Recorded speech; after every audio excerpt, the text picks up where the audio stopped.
Pirates fight for old Southwestern, for alma mater dear. Pirates fight for old Southwestern, to Southwestern will be loyal to the sun from the sky. And remember to the end that a fight will never die. Pirates fight, yeah we win, ayy.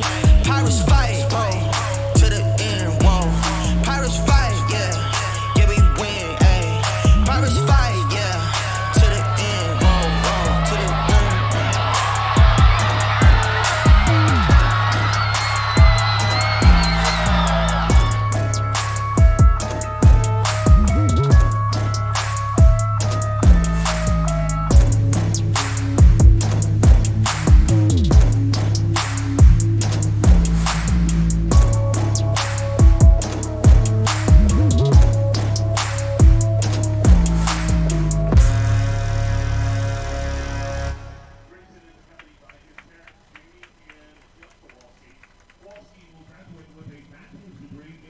Good afternoon and welcome to the season finale of Southwestern Pirates football here on the Vype Live Network. My name is Merle Bertrand, coming to you live from Bulldog Stadium in Seguin, Texas. I'm joined once again today by my broadcast partner, lifetime Pirate TJ Vela, Chuck Tracy down to the sidelines with Trey Grubb producing and Michael Rose on camera this afternoon. Melvin and Okoye are up in Austin for a Regions playoff game. Wes Clary is our QA as the Pirates prepare to battle another old friend, the Texas Lutheran Bulldogs. And TJ, it's a bit unusual to be finishing the season against a non-conference opponent, but what a rivalry this has become. These two teams have played some classic games together in the short time Pirates football has been back. You're absolutely right on that, Merle. This rivalry is chock full of epic matchups, full of epic players that mean so much to each school. You know, you talk a lot about the nail biters, the blowouts from our time in the ASC to the SCAC back in the day. This rivalry is just become so important for both schools, and it's a big fact that both schools know each other very well. And so when they get on the field like this here today in the last game of the season, you can expect great things from both teams. Yeah, we talked about it a little bit last week down in Trinity, but I think it's even more so here in Seguin. It's closer. It's only about an hour away, and there's a lot of players on both sides of the rosters that have played against and with each other in high school. Yeah, you're absolutely right on that. And you think about it, too, they're the same colors, Merle, so it's one of those things that these schools seem so similar to one another, but we always say on the Southwestern side, TLU is just a school for the kids that couldn't get into Southwestern. So knowing that, there's a lot of bad blood on the field usually. Well, let's also hear from our intrepid sideline reporter down in the field, Mr. Chuck Tracy. I got to find him on the camera. We're pulling a little double duty today. Hi, I caught him off guard. I love when they do that. There you go. Hey, Chuck, how are you? What's the mood like down there in the sidelines on the Southwestern side?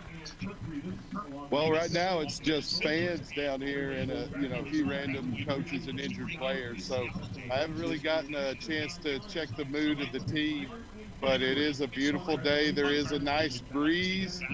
That may have some effect on the game, but it won't be significant. Well, awesome. A nice contingent of Pirates fans made their way down here. We'll talk to Chuck again in just a few minutes when he is joined by head coach Bill Kriesel. That sets the table here. We'll take a quick break. When we come back, we'll hear from Pirates head coach Bill Kriesel talking about the Pirates' tough loss to Trinity last week.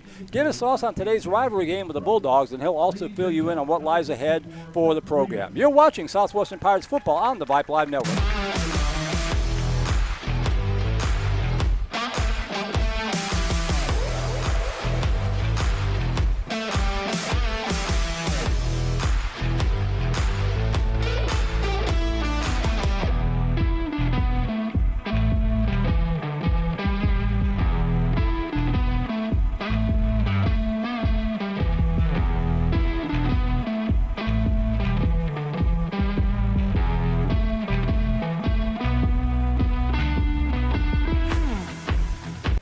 And we're pleased to be joined for the final time in the 2024 season by the head coach of the Southwestern Pirates, Coach Bill Kriesel. And folks, notice I didn't say interim head coach because it was made official last week. Coach is holding out now. Congratulations. Yeah, thank you, Merle. Just appreciative of the opportunity to lead these young men. They're very, very committed to what we're doing here at Southwestern. It's a great university. I've been here for a while, believe in what we're trying to do with this program. We're really excited to get going and making it permanent, and we feel really good about it. Well, just speaking as a fan, unofficially off the books, it just felt like the good thing to do. It was great to have the transition from Coach Austin to you, and kind of kept it in the family, and it just kind of makes sense for the fans looking in, especially when the team has responded this year. Yeah, I think we've tried to rekindle that passion, that fire that we've had earlier when we were building the program. Went through some lean years different reasons. And like I said, when we got to the camp this year, the goal was our whole coaching staff was together, the team was together to get that interim tag off as quickly as possible, so we could all just take a deep breath, take a sigh of relief, and I've really enjoyed it. Really enjoyed the opportunity. Coach Mask has done a great job as our associate head coach, doing some really good job running our Players Association. Everybody's just really responded to the direction that we're in, so we're feeling really good about it, Merle. Well, coaches know stuff. We were here 1 week ago talking about the Trinity game coming up. You said got to take care of the football, got to cut down the penalties. Boy, sure enough, 5 turnovers, 8 penalties, that kind of thing. It really, that was the biggest stat of the ballgame other than the score. You know, it really is. Coach Killian, our linebacker coach, came into the office on Monday and was talking about if you win the rushing battle and you take care of the football. The Division I stat this week was teams that won the rushing battle and won the turnover battle were 27-0. That's pretty good. That's pretty good. So that's really what it's all about for us. I mean, it really is about us. We're still going to continue to run. We won the rushing battle. We did pretty well against their rushing attack on defense. But again, we turned the ball over. We had some mistakes on the punt team, which hurt us a little bit as well. So just cleaning those things up is going to be pretty good. The other thing is you got to give Trinity some credit. That's a very physical football team. We also got out of that game thinking, that was probably the most physical defensive front we played, and they really dominated the game up front on us, especially with us trying to move the ball offensively. And I thought one of the other silver linings coming out of the game was defensively they dealt some short fields a lot of times. They played pretty well, especially the run defense. That's been a solid all season long. Merle, we've harped on that. We've really stressed on that. We've gotten to the point now where we're basically in the top 3 in just about every category in the conference defensively. We took at the rush defense, total yards per rush, red zone defense, interceptions. Our pass defense efficiency has gone from 7th to almost 3rd now. We're just outside 3rd in the last 3 or 4 games. So we're starting to do some really good things. The good thing defensively is we've stayed healthy for the most part. We lost Jameer Martin for a game in the center game, which was tough to deal with, but we played well, decent in that game as well. But when we have all our 11 guys out there that are healthy, we've been pretty good. We haven't been able to say that, unfortunately, on offense. Yeah, I was kind of led to my next question. The injuries have really sort of mounted up, and they're holding it pretty well in the first part of the season, but they're really starting to mount up. We talked a little bit last year about Trinity's retention, the 5th-year guys, all that kind of stuff. Is that a factor? Not the only factor, but is that a factor, just these bigger guys going up against the youngest Pirate team? Well, Merle, you know football well too then, because that's the case. That's what it is. I mean, when you're playing teams that have juniors, seniors, 5th-year seniors, the 5th-year seniors are pretty much going to go away after this year. But when you're playing against those, and you can see it when you're watching it and you line up against those guys, they're all physically strong, mature. Not only do they know what they're doing from a schematic standpoint, they're just bigger and stronger. And that's a big thing we talked about on Monday after the game was, hey, Merle, going into this last game, we're going to be without 6 of our top 8 perimeter players. 6 out of our top 8 on offense. So that is tough to deal with. But again, we've done some really good things this year. We want to go out and give TLU a really good game, play hard, play well, stick to what we do. Again, take care of the football, and then I think we got a chance. Well, the good news is, if there is good news in that situation, is it's a little seat time, if you will, for the guys that are coming in and get a chance to play, right? It is. Hopefully we can do it without getting them all injured. Like you said, we had 3 injuries to 3 freshmen, on Saturday. Good players, but again, a team now, that's what we have to get to. We have to mature enough where we're not relying on freshmen to come in, whether they're in the, especially as starters. Now, obviously, we have Caleb Harmon, who's the best freshman in the conference. But you got to be a really special player like that to be able to hold up for 10 games in a 10-game season against a really good conference that we play in. Well, game number 2 of the I-35 corridor battles, if you will, another old friend, TLU, coming up this Saturday. You guys have played some really good games with them over the years. I think it's 5 and 6. So, what are your thoughts on this year's edition of the Bulldogs? It'll be good. I mean, they're having a really good year. I think they're 8-1 coming in with the schedule they played. I mean, we feel as if we played a much tougher schedule than they have. But they're a very good football team. Offensively, they got a really good quarterback. They got a good receiver that can get down the field. They mix up the run and pass really well. And then again, defense, they'll keep the ball in front of you. They're going to make you drive the field. So again, we have to be consistent on offense, not turn the ball over, take advantage of those situations. When you get it 3rd and 1, don't make it 3rd and 6 because you have a penalty. All those kind of things. So we got to play good, clean football. But again, we like the matchup. They're a good football team, well coached. We're going to go out there and play a good game.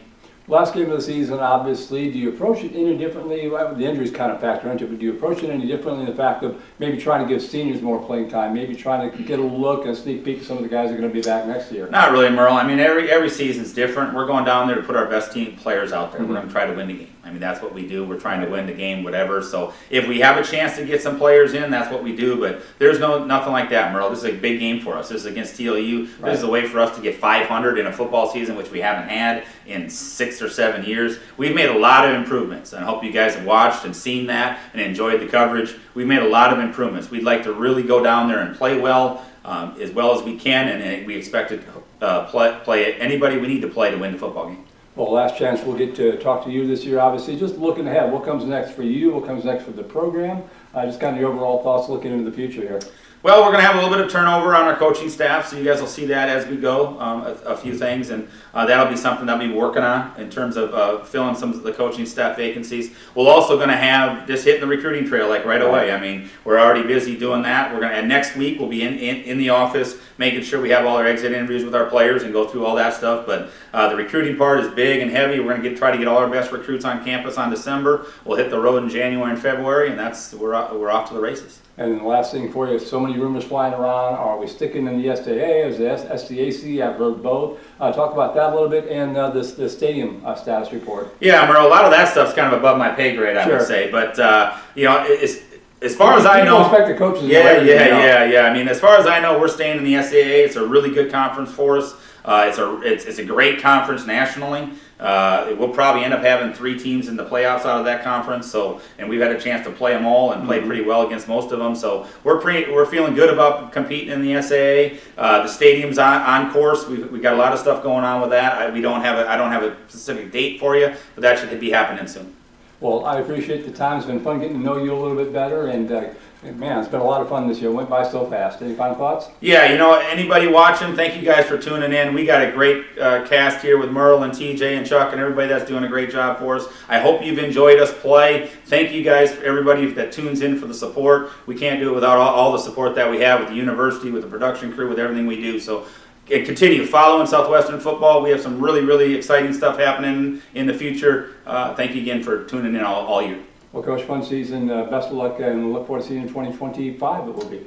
Great. Thanks, Merle. Southwestern Pirates head coach Bill Kriesel, I guess, during the pregame show. We'll take a break and be back in time for the opening kickoff. You're watching Southwestern Pirates football on the Vype Live Network.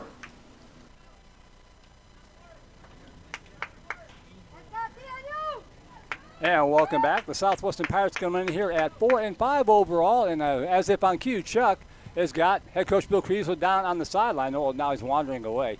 Hey, we'll bring him back. Take it away, Chuck. Oh, you're muted still. There we go. Let's wait till the anthem's over. Ladies and gentlemen, we're going to do the anthem first. We ask that you please rise for today's. And then please remain standing for our national anthem performed today by TLU student Jasmine Browning.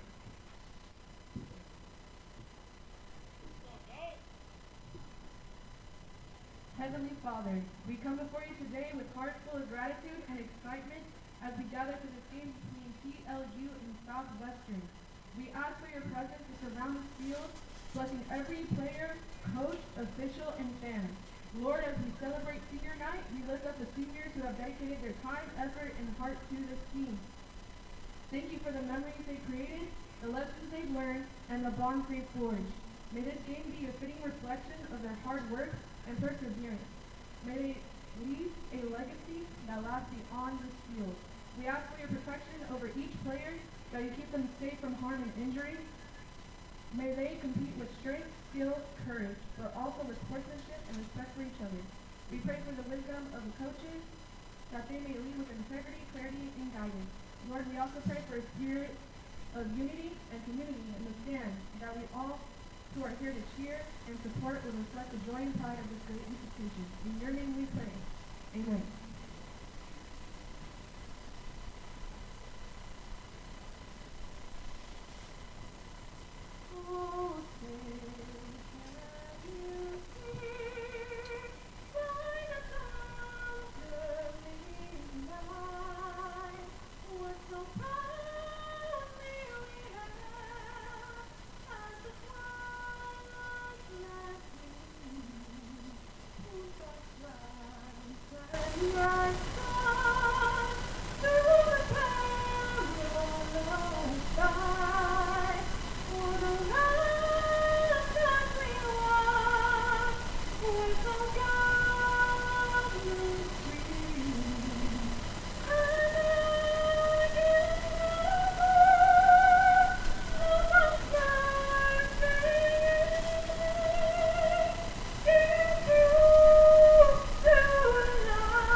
All right, nice rendition of the national anthem. And now Chuck has got Coach Kriesler down there on the sideline. Take it away, Chuck.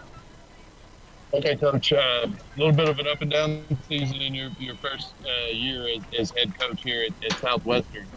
You're closing the season against a non-conference opponent, but they're a rival nonetheless.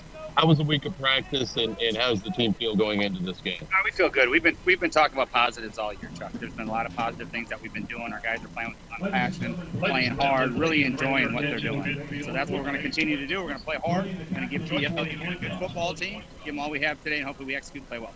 Are there any keys to stopping the TLU offense? Well, yeah, I mean, we got to keep the ball in front of us, right?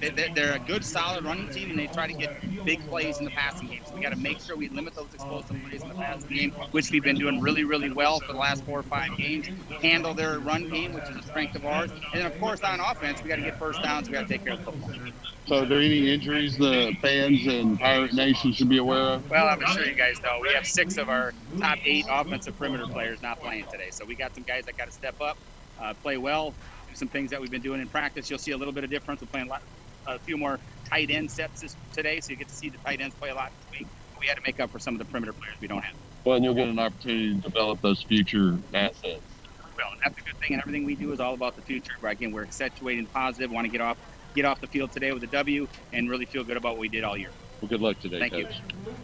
And there you go, Merle. We're going to see a lot of youth out on the offensive side of the ball today. All right, thank you, Chuck. Thank you, Coach. As the Pirates to get ready to go here against TLU. Southwestern coming in here at 4-5 overall. Finish a second year in the SAA at 2-5. Pirates are playing for pride and some local bragging rights, as well as trying to earn a 500 season. The TLU Bulldogs are 8-1 overall, 7-1 in the SCAC. Under veteran head coach Neil Yu, who is wrapping up his 3rd season here in Seguin. That 7-1 comes with an asterisk that will be familiar for Pirates fans who recall their days in the SCAC, as the Bulldogs conference schedule was comprised of a home and away double round robin against just 4 other teams: Lions, Austin College, Centenary, and McMurray. The Bulldogs split with McMurray and opened the season with an impressive win over Trinity. TJ, you remember playing those double round robins. It's bizarre in football, isn't it? No, it is completely bizarre there, Merle, because you're scheming against a team who you already played once. So how do you change your scheme when it comes down to that? And so for a team like TLU that does a lot of the passing game, you can't really change too much out of that. Right. So you can scheme against it very well. And for the Pirates, that bodes well because they'll have a lot to look at. They had a lot of film to watch. And so coming into this game, expect our high-powered defense to do a lot of work, especially in the secondary, like Coach Kriesler said. We'll find out. TLU will find out today if they're the outright conference champions or if they'll have to split it with McMurray. But either way, the conference is still too small to earn an automatic playoff spot. So TLU trying to get in on style points. They would have to win today to go 9-1. They'll look to run up the score and get an impressive win here against the Pirates so they can get an at-large bid into the tournament. Southwestern, like last week, would like nothing better than to play spoiler here today. Yeah, they're looking here just to ruin the season for the TLU Bulldogs and send the seniors home early, Merle. They do not want to give the Bulldogs an opportunity to continue that season. And for everyone here on the field, we have a lot of seniors on our side too, Merle, and they're playing for pride too. They want to end this season on a high note and go into the offseason with a win. That's exactly right. Joaquin Rodriguez set to kick it away. 12th meeting between these two programs. TLU leads the series 6-5 after winning the last 2 games. Pirates committed 7 turnovers in last year's game. We saw what happened last week when the Pirates commit turnovers, so got to take care of the football today. And the season finale is underway from Seguin. The kickoff is going to sail into and out of the end zone, and Southwestern will take over first down and 10 under sophomore quarterback Jalen Spriggs. 94 out of 180, 1,183 yards with 5 touchdowns and 9 interceptions. He also has 8 rushing touchdowns on the season. Rodriguez has been the leading running back. He is out with an injury. Devin Phillips will take over, 60 out of 227. Averaging 5 yards per carry with 4 touchdowns, going up against a Bulldog defense that's given up just 16.6 points per game. That's impressive. It is, and it's going to come down to execution on the offensive line and in the running back in the backfield, Merle. We know what Spriggs can do. We know he's a great dual-threat quarterback, but for the Pirates, can they move the defensive line and win at the line of scrimmage, and can they move the ball forward? We'll see here today. So here we go, first play from scrimmage, and it's going to be a handoff. Right side looking for running room. This is going to be Devin Phillips, and he's going to get the pile all the way out to the 30-yard line. Nice 5-yard pickup, brings up a second down and 5. And that's, you couldn't ask for a much better play to start a drive than that right there, Merle. A 5-yard play, counter to the right side. Phillips does what he has to do, just follow his blocks up to the right side. He's got an experienced offensive line. Can they do it? Good first play to start. So second down and 5 from the 30-yard line. Spriggs, handoff Phillips again off the left side, and this time the TLU defense there is to smother him and knock him down for no gain. They'll play 3rd down and 5 coming up. And the Bulldogs, just knowing the scouting report coming in that 6 out of the 8 skill guys for the Southwestern Pirates are hurt, they're crowding that offensive line there, Merle. They're in the trenches, 5-man front with that bear front. And for the Pirates, they have to execute their blocks and call out that bear front. Grayson Kowalski, the senior linebacker, leading the charge that time. Big 3rd down here early for the Pirates. 3rd and 5 from the 30-yard line. Spriggs in the shotgun. Play action, pass over the middle, complete, and it's going to pin on the spot. I think they're giving it to him there, Merle. They should. He was across the line. Nice reception there for Southwestern. That was Mitchell Garrett on the receiving end of that. Yeah, big old Mitchell Garrett just found the soft spot in the zone defense from the Bulldogs, and he knew where the sticks were, so he just had to settle in there and hold on to the ball. He knew he would have got the 1st down. Great job by him. 1st down and 10 from the 35-yard line. Spriggs, play action, swings it out right, batted down to the line of scrimmage and almost picked off. Big number 91, Anthony Ortegon, the sophomore, got a meat hook on that one, swatted away. 2nd down and 10 coming up. And that play was wide open there, Merle. Southwestern has been running the ball. Their tendency is to run the ball, and that time the play action had the TLU defense biting, but just a good play there by the defensive end, putting a hand up. It's an offensive lineman. That's one of the worst things you could see is a defensive lineman put their hands up and knock the ball down. 2nd down and 10 from the 35-yard line. Just underway, 1st quarter, no score. And whistle blow. And you just saw a little bit of a flinch there on the right side of the offensive line as the veteran, number 71, JT Taylor. Well, penalties played a big role last week, that along with the turnovers. Pirates can't do that here today against TLU. Especially on those 1st down plays and those 1st and 2nd down plays, Merle. We saw it kill a lot of drives early on, and now 2nd and 15. It's a big task to overcome for this Pirates offense. 2 receivers near side, receiver coming in motion, and shuttle pass underneath. He's going to cut it up, trying to get the corner turned and will. Up to the 35-yard line, back to the original line of scrimmage, and that is about it. On the carry on the end round was Graydon Thompson.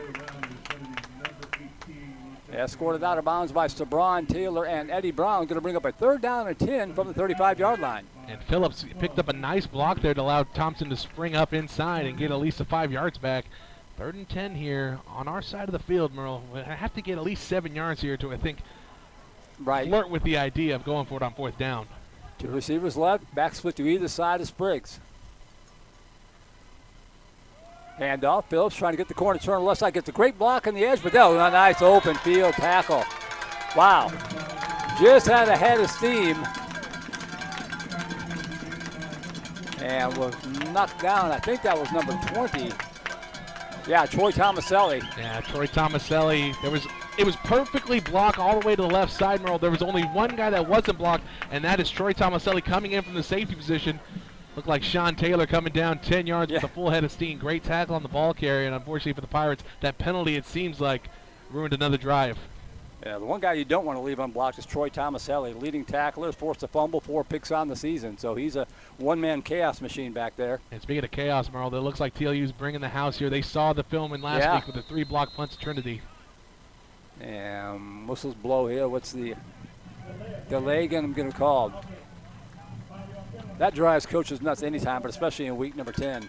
Yeah, it's one of those things that, especially with a veteran punter like Charlie Fournier, not saying it's on him, but that's who they're going to say it's on, considering he's just behind the center. Fournier on the season, averaging 42.3 yards per punt with the longest 65. He's placed 8 out of 41 inside the 20-yard line. Low snap back, gets it out of there. It's a high kick, fairly short. Fair catch called for and made in traffic at the 41-yard line. And we'll get our first look here at Caden Basanko and the TLU offense, averaging 38 points per game, 405 yards per game. Basanko, 122 out of 213, 1,657 yards, 11 touchdowns, 4 interceptions. Makes it worse, TJ. He's also the leading rusher with 558 yards and 13 touchdowns. A true dual-threat quarterback there, Merle, huh? Is he leading the team or leading the conference? Leading the team. Oh, okay. I was going to say, that's a different story if he's leading the conference in both. I'm having a lot of questions for the SCAC. So 1st down and 10 for the Bulldogs at their own 41-yard line. 11:34 to go opening quarter, still no quarter. Still, of course, still no score.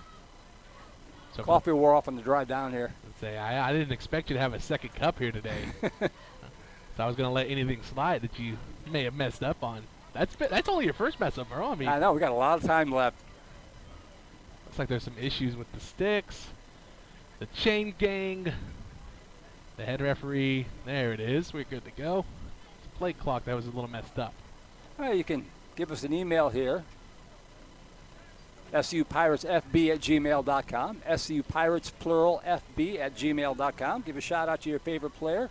TLU fans, welcome aboard as well. You think we have TLU fans, Merle? Probably not. Oh, good. They've been listening to you for all year long. Oh, yeah. I was ready to just go in on them today. I didn't expect any kind of TLU fans to join our broadcast. Give a shout out to Micah Rose, our primary camera operator, Trey Grubb, our producer extraordinaire here today, pinch hitting for Melvin. What about your mom? Hasn't tuned in yet. She said she was going to. Aw. Oh, yep, yes, she is. Mom says, gotcha, go Pirates. I just wasn't paying attention. My mom's here in the stands on the other side. Oh, even better. Dropping back, rolling to his right is Basanko. He's looking for running room. Fires over to the right side. Got a receiver open across the 37-yard line. Nice pitch and catch hauled in by Eugene Robinson, the fourth, from Lake Charles, Louisiana. And that's the benefit of having a quarterback that is good on his legs, Merle. You see him rolling out to the right side. You don't know if he's going to tuck it in and run it like a Lamar Jackson would, but there finds his receiver following him all the way across the field on the out route. Gets the first down. Immediately in the Pirate territory at the 44-yard line. Basanko dropping back, swing pass here to the left side, gets a block on the edge inside the 4. Nice open field tackle for Southwestern, fighting through Aiden O'Connell, fought off the block and wrapped up the receiver before he could get ahead of steam. That was Caleb Camarillo on the carry. His name's not going to get put on the stat sheet for that one, but number 7, Dylan Jackson, did a great job of just springing that one back inside. If he loses outside contain on that one, that could have gone for a long time. Gain of about 8 yards on the play, second down and 2 from the 36-yard line. Straight ahead handoff and runs right into the strength of the Pirate defense. Stacked up for no gain. First one there was Caleb Harmon, just a freshman. That's hard to believe out of Tomball Christian in Houston. Yeah, he's been such a force on the defensive line for the Pirates all year, Merle. He's going to be someone that's going to be exciting to watch over his next 3 seasons at Southwestern. And he's someone that we're going to rely on heavily today to stop the run. Big third down here early. They're probably in 4-down territory at the 36, but you got to get there first. 3rd and 2 from the Pirate 36. TLU taking their time with this, and they went quickly the past 2 plays. This time getting the signal from their coach on the sideline. They want to have a good third down play here coming up. Camarillo split out wide to the right. Receiver comes in motion left to right and tucked it in, pulls it out, pump fake, fires over to the right side. Got him out there in the flat. Complete flag down, however. Hurdled down to the 21-yard line. First down for now, but we'll check the flag here on the near side. That ref is either a lineman downfield or a hold on the defensive side of the ball. No signal yet. I think the ref's pointing towards TLU. Ineligible downfield. As a former lineman, Merle, I know all about going downfield and not. You got 2 to 3 yards, Merle. That's all you got. And on those kind of plays right there, that's not a play. That's not a true play action. That's an RPO. And so the linemen, they're expecting a run. And so with that little pump fake that the quarterback had, it allowed too much time to pass. The lineman got downfield too quickly. Pushes him back to make it now a 3rd down and 8 from the 41-yard line. Dropping back. Pressure coming from the edge. Picked up nicely. Pass over. Oh, broken up nicely. Great job there for Southwestern. That was J.P. Reyes, the sophomore, breaking that up. Going to bring up a 4th down and an interesting decision here for Coach LaHue. Yeah, Reyes has done a good job all year just manning the middle side of the field. And now it doesn't look like the punter's coming out. The school record-breaking punter, Merle, I don't see him coming out. They were making a big deal about it during senior day. But nowhere to be found is him. Ball spotted at the Pirate 41-yard line. 3rd down call at 7. A 4th down and 7. Basanko in the shotgun, play action, dropping back, looking, pocket breaks down, going to run for it, not going to get there. Tripped up from behind. I think that was, it was Harmon again, got him around the ankles, and the Pirates get a turnover on downs. And a huge momentum stop there for the Pirates. We know how good this defense is, especially against the run like that. They keyed in on Harmon, they broke down the pocket and made the play when they had to. Huge stop, now the offense gets the ball right back, but again, it goes back to executing on the offensive side of the ball. Move the ball forward, get first downs, and get a long, sustained drive. We didn't see that till the end of the Trinity game last week. Hopefully, we can see it here on the second drive. 9:35 remaining opening quarter. Southwestern takes over, 1st and 10 at their own 37-yard line. And Spriggs going to keep it himself out across the 40 to the 45 and shoved out of bounds. Well, and that could have been a late hit waiting for a flag. Oh, no. Spriggs a little slow to get up. Shoved out of bounds by Landon Gill. A water girl in the wrong place at the wrong time. She's still down. That's a first down for the Pirates. But you're right, Merle. I thought that was a little bit too late there on the contact.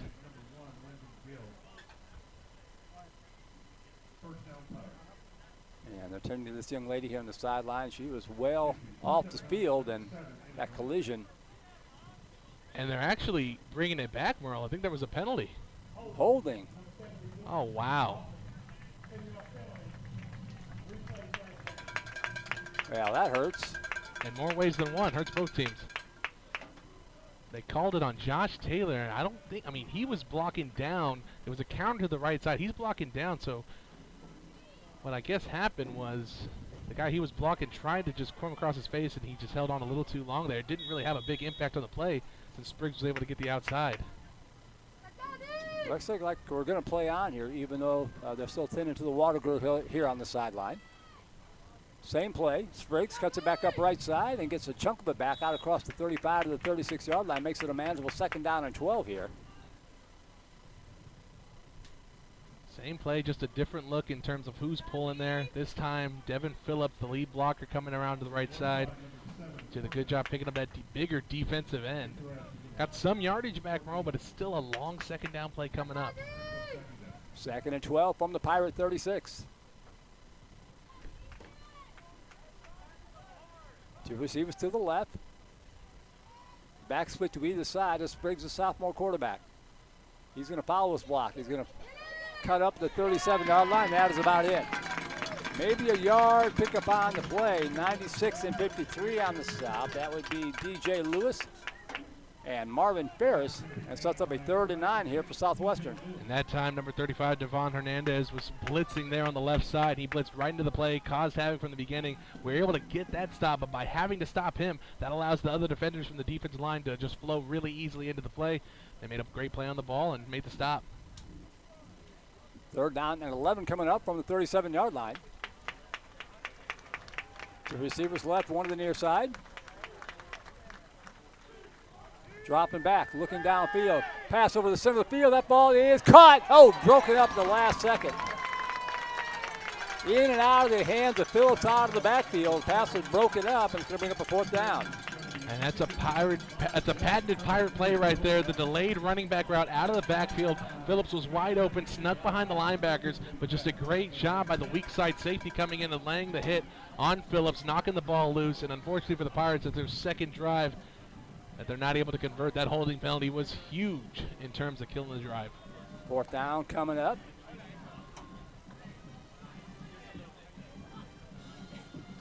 Fournier set to punt it away. Low snap, gets it out of there and just got it out in the nick of time.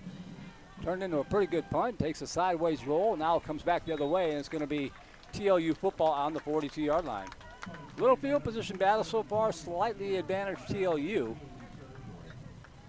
Yeah, they've had the ball in the best field position. They're the only team to get the ball across the half field line so far. Len DeZente writing in says, Ed and Lynn cheering on Coach Creasel and the Pirates. It's been fun watching the new head coach for the Pirates this season. Go Pirates.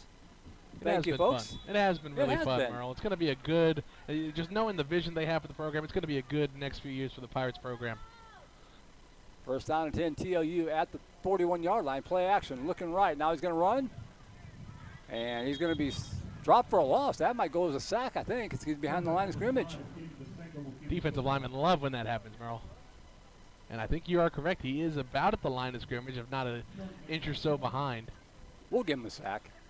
Well, I will. You're an offensive lineman. I don't know if you're going to or not. I hate TLU, Merle. I think I'm going to give him a stat that doesn't impact them negatively? Come on. 2nd down and 10 from the 41-yard line.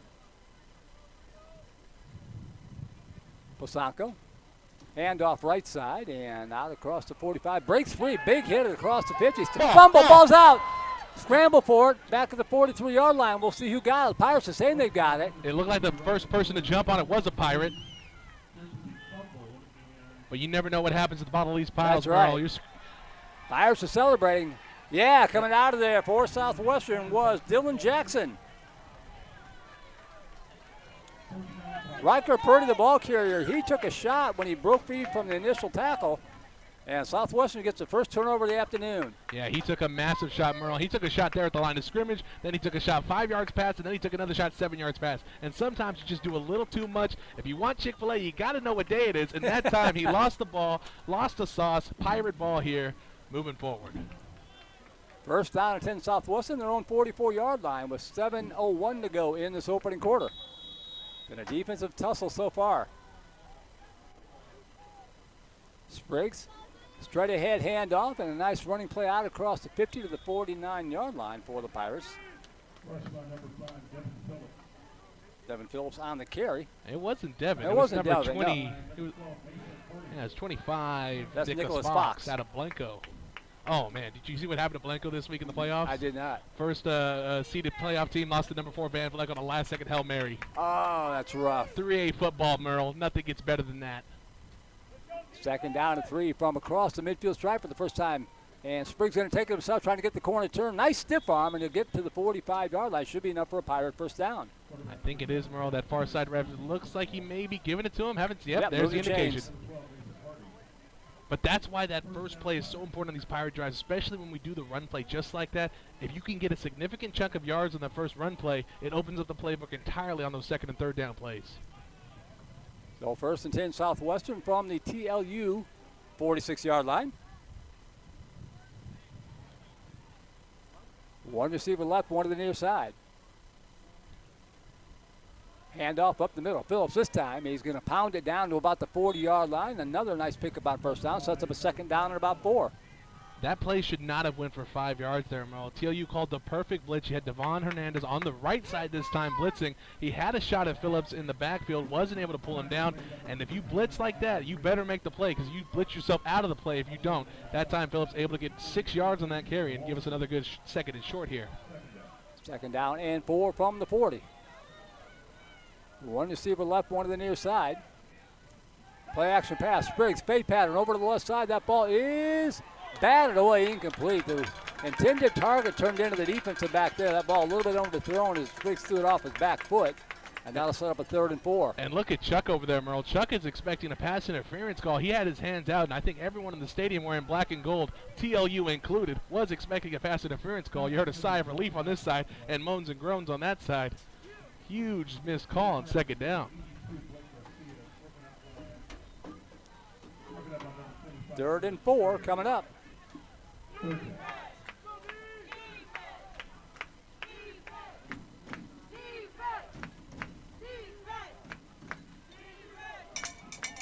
Spriggs going to keep it himself. Nice misdirection and nice stiff arm diving toward the goal line. The first down marker getting it pinned on the spot. I like that little wheel motion on the fake handoff, and then he had the stiff arm to get close. I think he got it again, Merle. The same type of play. You almost was wondering if they were going to call a false start. You saw the lean of the offensive lineman, but luckily for us, not called. First down, Pirates. Best drive here of the early ball game so far. Mitchell Garrett checks back in, the senior from Magnolia.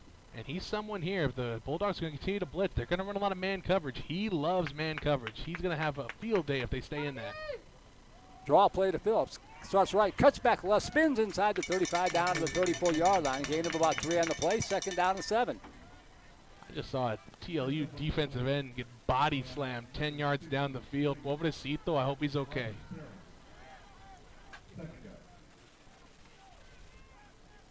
Good looking drive thus far for Southwestern.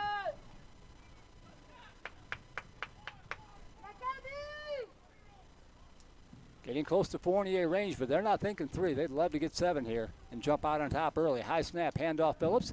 Up the middle, sheds 1 tackle and maybe picks up a yard or so down to the 33-yard line. Tell you, we're so low. You can see it on the camera shots. We're so low. It's great because you can see the players really well, but you can't see the yard markers very well. No, you really can't. Or that's just your old age, Merle. I don't know. I can see Yeah, him. I'm sure it is. I can see him.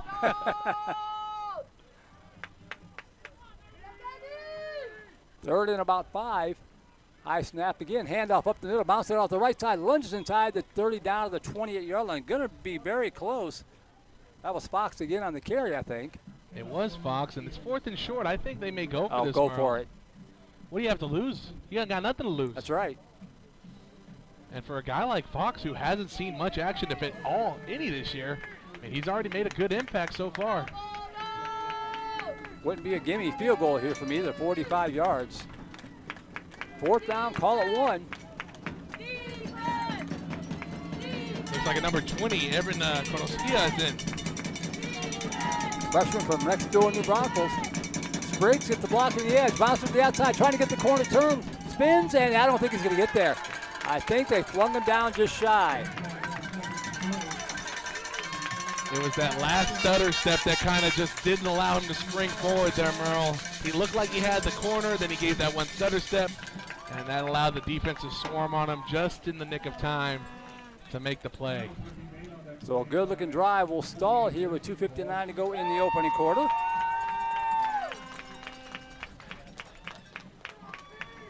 And you brought in the bigger running backs like Koroskia just to try and get those blocks on the left side. And they got him. Yeah. Just over the top. Those safeties that come in unblocked made the play. So TLU takes over on downs. 1st down and 10, going from right to left at their own 28-yard line. Bosanko in the shotgun. Shuttle pass underneath, trying to get the corner turn to the left side. Cuts it up the outside. Beautiful open field tackle. What a play that time coming in by Jameer Martin. I mean, I mentioned in the pregame with Coach Kriesel, this running defense has been solid all year long. And it's not just the defensive line that we always give credit to. It's the safeties, the linebackers making those open field tackles. That play doesn't happen for Martin unless J.P. Reyes comes over the top, puts the ball back inside, and then Martin's able to clean it up for him. Pick up of about 2. Quarterback draw up the middle. And big collision by Bosanko. Gets to the 39-yard line. Delivered a blow there to pick up the 1st down. And coaches don't typically like their quarterbacks taking hits like that, but for a guy like Bosanko, who's a little bit of a big body, reminds me of a young Fred Hover back in the Southwestern days in the late 2010s. You can take hits like that because you're a little thicker. Right. And so you get those extra yards that come with lowering your shoulder. Braden Cundiff found the stop for the Pirates, but it's a TLU Bulldog 1st down at the 39-yard line. Handoff underneath again on the end around, and this time a beautiful stick tackle across the 40 to the 41-yard line. You could actually hear that one, TJ. Yeah, we're so close to the action here. We can have the open windows. We're hearing a lot. We're not just hearing the hits on the field. We're hearing the fans. We're hearing the band. But I'd rather hear you, Merle. You know that. You just can't get enough cowbell. No, you really can't. 2nd down and 7. It's better than the tubas from last week. This is true. Trips here to the near side. Quarterback draw. This time off right tackle. Tripped up across the 45 out to the 48-yard line. Going to set up a big 3rd down play coming up. On the stop for the Pirates is Morion Williams-Jack. Good to see him back out there. He looked pretty banged up last week, but he got duct taped and back out in the field for the finale. Yeah, he had that back injury last week, and he's someone that the Pirates rely on him. Jalen Levine, Caleb Harmon. They're just so good on the interior for this Southwestern defense that when they're not out there, you can tell. Luckily for the Pirates, they got another year with them next year. That's right. 3rd down and about 2 to go from the 46-yard line. Play action pass. Hit as he throws the ball here to the near side. That ball is broken up, incomplete. Great coverage downfield for the Pirates by DJ James. They had Caleb Camarillo maybe a half a step behind, but James timed the jump perfectly and broke it up. If that ball is thrown just a little bit better, had way too much air under it, I think that could have been a touchdown for the Bulldogs. But great defense by James. He knew he was beat. He ran up, got back into it, and just put his hands up and made the play on the ball. Great play by him. Great stop for the Pirates. Cameron Welch set the punted away here for TLU. Good snap back. Beautiful high spiraling punt. Fair catch called for. Oh, fumble, scrambled inside the 2. And I think the Pirates recovered it. Well, 2 mistakes there, TJ. Number 1, fair catch inside your own 10-yard line. Number 2, didn't field the punt. I was going to say, Merle, I don't know what he was thinking there, trying to field that for 1 in the 5-yard line with a fair catch. Let it go by you. And then he's also moving to his side. They don't teach that for punt returners. If you're moving to your side, that is the worst thing you can possibly do is try and make the catch on the ball, especially for high booming kicks just like that allow the the coverage team to make the play over there. We caught a huge break there, but we're still not out of trouble. Oh, you can't get any closer to the end line here. First down and 99.5 for Southwestern. They'll start this drive from inside their own 1. 31 seconds to go. You might see you try and get TLU to jump here on a false start. Breaks 5 yards deep in the end zone. And he's going to break free and get a little maneuvering room out to about the 3. That'll bring up a second down and 8, and the clock will probably tick down to the end of the first quarter here. Didn't get much on that one, but got something. A little bit is better than nada. That's right. Game clock down to 10 seconds. Pirates don't have to run a play if they don't want to. It looks like they're going to head to the sideline. Scoreless first quarter, good defensive battle. We'll take a quick break. When we come back, we'll get Chuck's thoughts on the first quarter of play here. This is Southwestern Pirates football on the Vype Live Network.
Welcome back to Bulldog Stadium. Second quarter about ready to get underway. Merle, TJ, Trey, Michael, and Chuck Crazy down on the sidelines. What are your thoughts on a good first quarter, Chuck?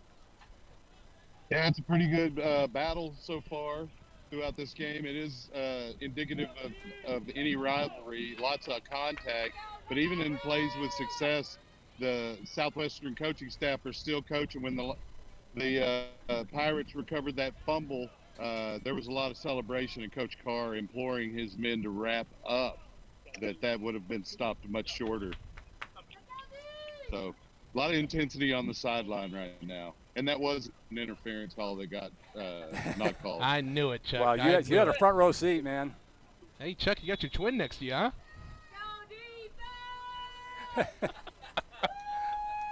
Second quarter underway, handoff left side, and it's going to be pushed back up to the 5. Going to set up a third down and long. Total offense, 54 yards for Southwestern, 58 for TLU. That's about as even as they can get. Really nothing to speak of. Time of possession. Pirates have had the ball twice as long as the Bulldogs. But, yeah, pretty even stats here after one quarter of play, as you would expect in a 0-0 ball game. And this is the biggest play of the game here coming up so far, Merle, for both teams. 3rd and 7. You have to, if you're not going to pick up the first, at least get to the 9-yard line. Give your punter some room to work with back there. 3rd down 7. Spriggs dropping back from the end zone. Pass over to the right side. Caught out across the 30-yard line. Almost intercepted. Great concentration by Blake Garcia, the freshman out of Rockport Fulton High School. Hauls it in. What a catch. He's from the 3-6-1, so you know he likes to have some fun. Blake Garcia, great catch over there. Keeping his eye on the ball, watching the ball go through the defender's hands. Huge 3rd down there for the Pirates. It gets him out of that treacherous position on the 1-yard line and gives them an extended drive here. Man, when he launched that football, I thought this was a pickoff because that defender had position, but got it just past him. I was holding my breath, Merle. High snap, handoff Phillips up the middle and breaks one tackle and dives out to about the 32-yard line. This is a short gain of a couple yards. 2nd down and 8 coming up. One Rockport guy to another. Devin Phillips, the Rockport native himself. He's someone that, again, didn't see a lot of playing time early on in this year. Because of injury, he finds himself here in the starting role the past 2 weeks. And honestly, he's done a really great job in the backfield, Merle, from a blocking perspective, from a yards perspective. he's someone as a sophomore that is going to use this experience moving forward in his next 2 years and hopefully make something of it. 2nd down and 8 after the pickup. Spriggs in the shotgun. Dropping back, quick pass right side, caught and trying to break free, digging towards the goal line, or the yard to get line. Can't quite get there, gets to the 37-yard line. Still a nice 6-yard pickup. 3rd down and 2 coming up. And right there we saw it again. TLU coming with the blitz on the outside, so they're going to run man in the coverage perspective. The curl route easily beats the man coverage there. Good read by Spriggs in the backfield. Big 3rd down here coming up. 3rd down and 2.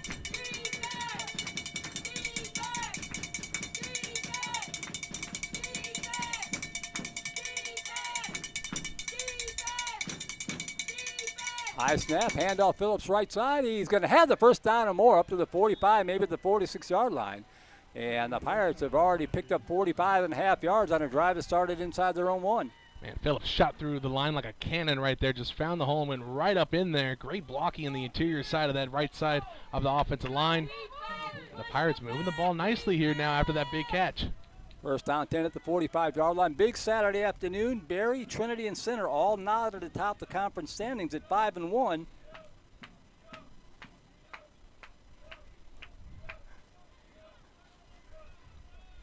Yeah, we'll get you some scores here right after this play if we can.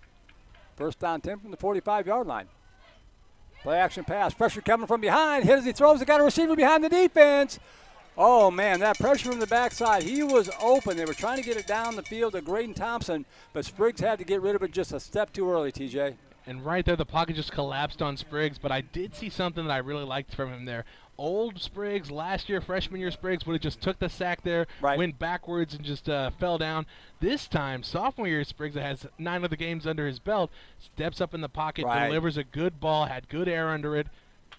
He beat the coverage. I mean, those are going to start falling here sooner or later, Merle. 2nd down and 10 coming up. Just underway 2nd quarter, still scoreless. Ball spotted at the Pirate 45-yard line. Flag comes down. Spriggs sidearm sling, batted up in the air and incomplete. Trying to get it down the field to Caleb Tenney, but we'll check the flag.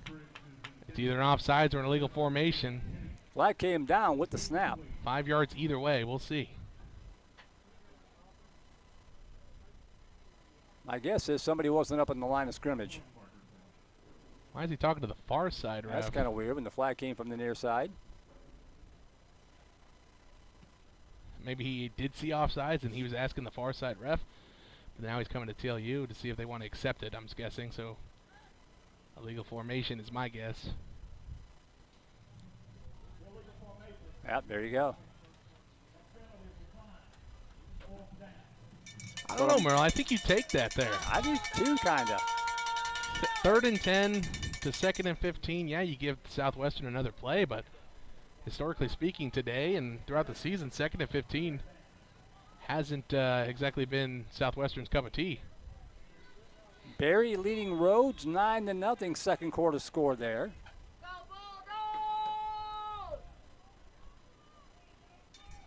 Check the next play here, or next score right after this play. 3rd down and 10.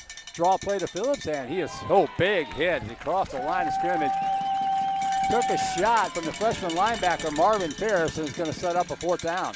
And another play call from the TLU defense that just was called perfectly against the Southwestern draw play. Blitz on the outside, and by doing that, that squeezes the inside of the Southwestern offensive line. The linebacker, all he had to do was step up and make the play on Phillips. Big 3rd down stop there that results in this 4th down play coming up. Charlie Fournier set to punt it away again.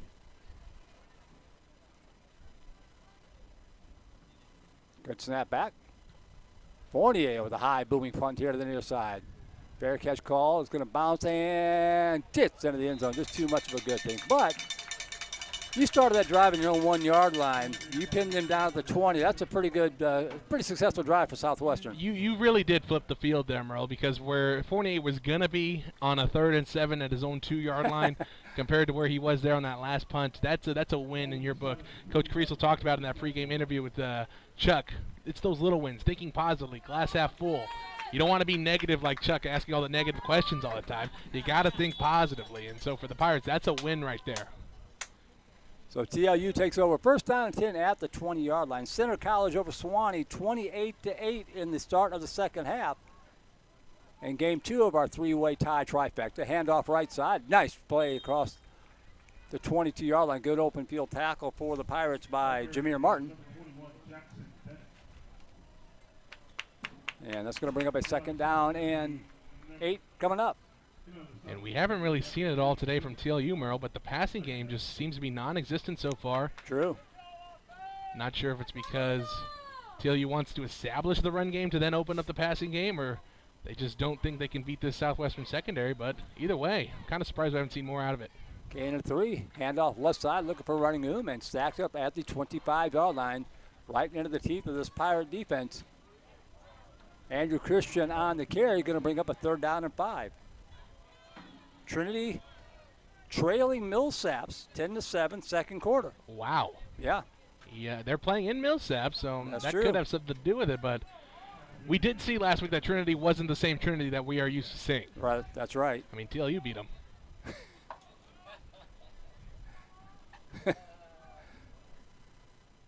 Like moth to a flame.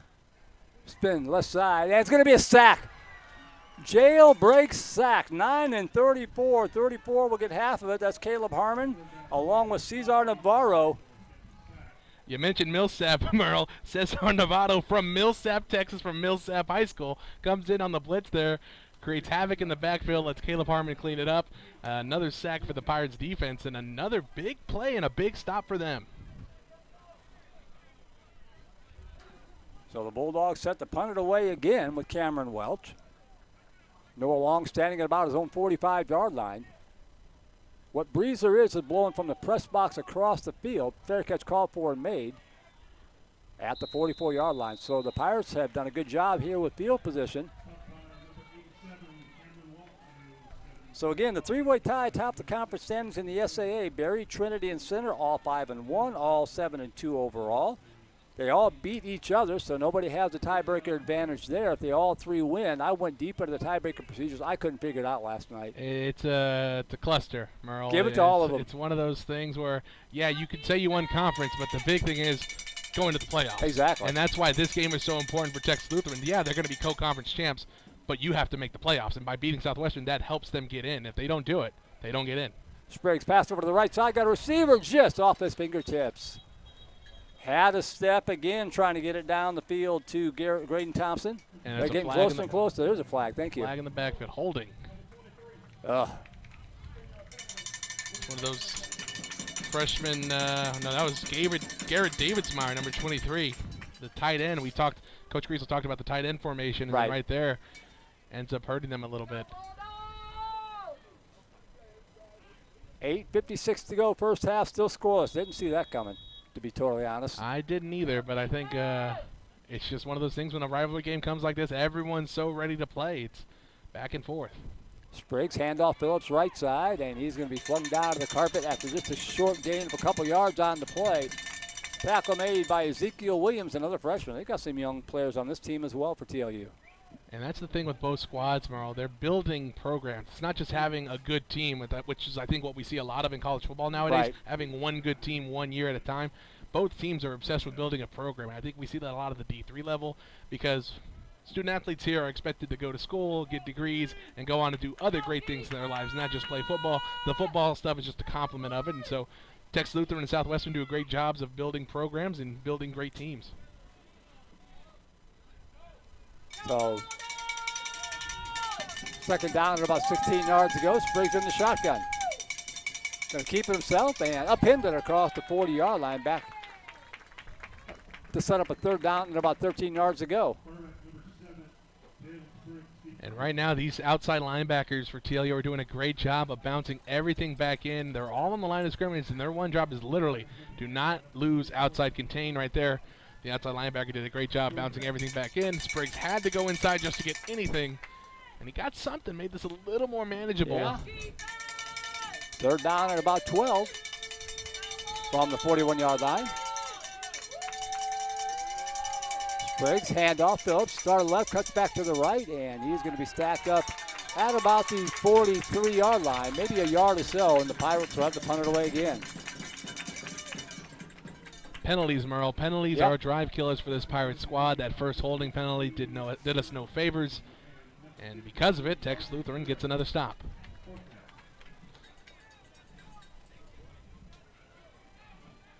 Fourth and 12, Fournier. Launched a beauty last time.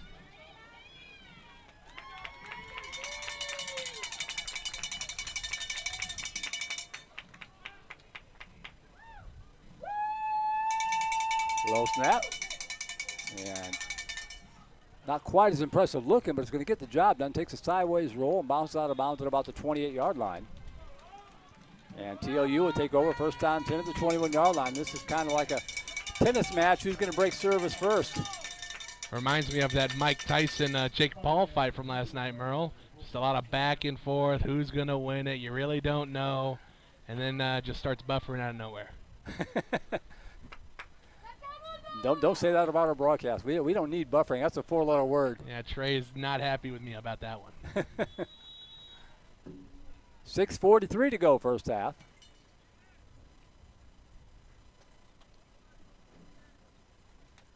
Bosanko in the shotgun. Handoff right up the middle, and the Pirates broke free out across the 25 up to the 30-yard line. Pirates had him for a moment. But Weston Guzman, the junior, broke free and picked up the first down. Or very near they gave him 9, so 2nd and 1 coming up from the 30. And that was a touchdown-saving tackle there on the outside. I think that was number 30, Joel Gutierrez, maybe number 34, Caleb Harmon. No, that wasn't Harmon. But either way, touchdown-saving tackle there on the top side. Well, you mentioned the Pirates wearing the throwback uniforms, and I remember these uniforms being kind of hard to read. Handoff right side, trying to get the corner turned in. Will up to the 30, to the 35, to the 40, near sideline, to the 50, to the 45, and banged out at the 32-yard line. Big hit there from some Pirates trailing the play, and one of them shaken up. That's Morian Williams-Jack again.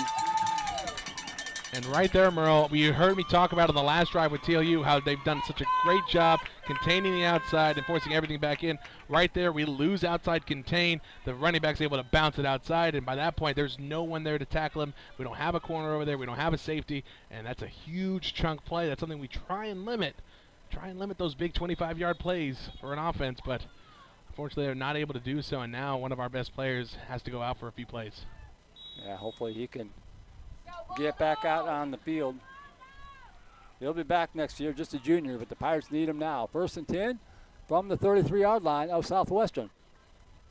Handoff up the middle and stacked up at the line of scrimmage, but the rugby pile pushed forward down to about the 26-yard line, turned into a 7-yard pickup. 2nd down and 3 coming up.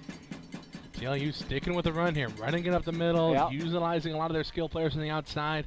I'm wondering, Merle, when are they going to start opening this thing up and getting Bosanko to put some air underneath the ball? Cabrante Williams on that carry to pick up about 6, 2nd down and 4. Play action to him this time. Swing pass right side complete. And going to be escorted out of bounds at about the 20-yard line. That swing pass out to Caleb Klosterman. And that's going to be good for a Bulldog first down. And that time Southwestern sitting in zone coverage. It was an easy pitch and catch on the outside. Just get the block on the corner. It's going to take a while for the safeties to get there. First down, Bulldogs. TLU's best drive of the ballgame thus far. 1st down and 10 just outside the red zone at the 22. Bosanko. Play action. Oh, hit, fumble. That's a fumble. Pirates are going to pick it up. This could be a scoop and score. To the near side 40, to the 50. One man to beat. 35-30, 25-20. You're not there yet to the 15, down to the 11-yard line. What a play by Cesar Navarro, the junior out of Millsap. You just mentioned him.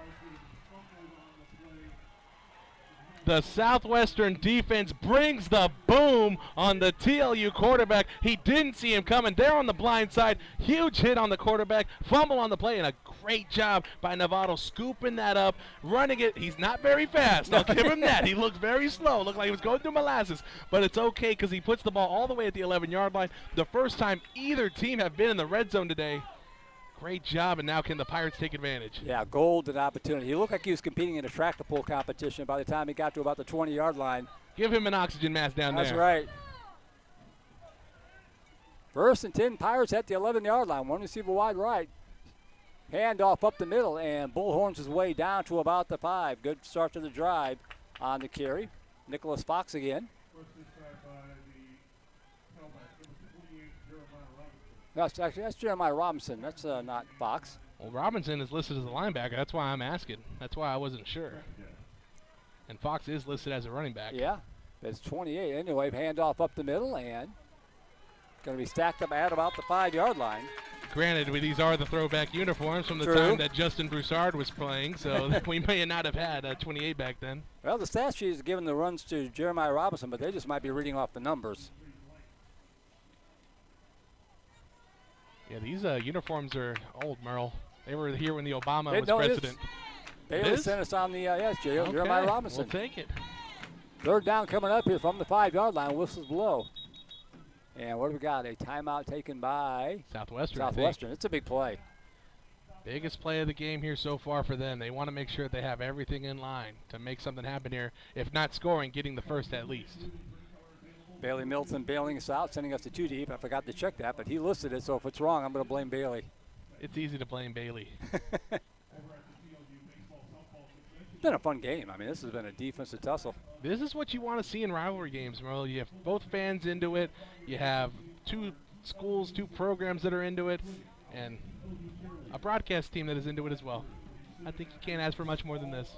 On a beautiful day, even though I'm not going to say it. You're going to get me to trash the town. I'm not going to do that. Yeah, I don't know who wants to live in Seguin and go to college here, but I'll let them, to each their own. 3rd down and call it 3 from the 5-yard line. Pirates can pick up a 1st down before getting a touchdown. Phillips to the left side. And Spriggs pop and into the end zone. Touchdown Southwestern. The drop and pop pass from Jalen Spriggs to Jacob Washburn, the tight end, and the Pirates are drawing first blood. Coach Mask, offensive coordinator, a huge Tim Tebow guy, Merle. He loved Tim Tebow with the Gators. He loved him with the Broncos. Right there, the pop pass that fakes the draw inside, pops it right over top. The Pirates able to get the first touchdown of the game, courtesy of Jacob Washburn. Pirates up now 6-0. Charlie Fournier on to tack on the extra point.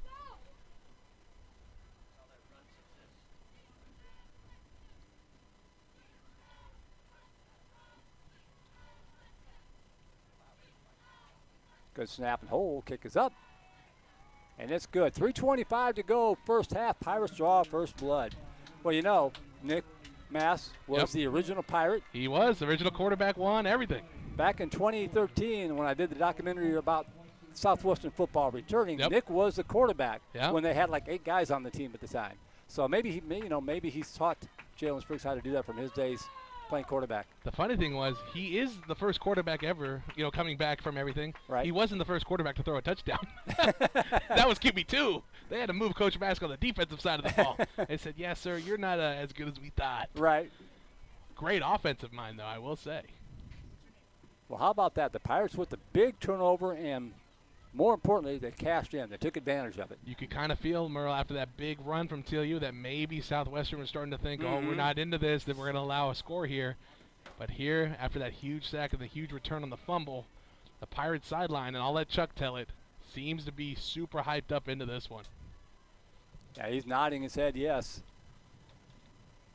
A lot of football left to be played, however. One entire half plus 3:25 to go. And this kickoff is going to go into and out of the end zone. Oh, Charlie Fournier. Yeah. Goodness gracious. Give a little shout out to my Bandicoot product there, and is playing his last game at the collegiate level. That's a strong leg there on that young man. His younger brother, Brendan Fournier, torching the Austin High defense last night in the running game. I haven't checked the stats, but man, he had a lot of them. But that's Austin High, Austin High, it's whatever.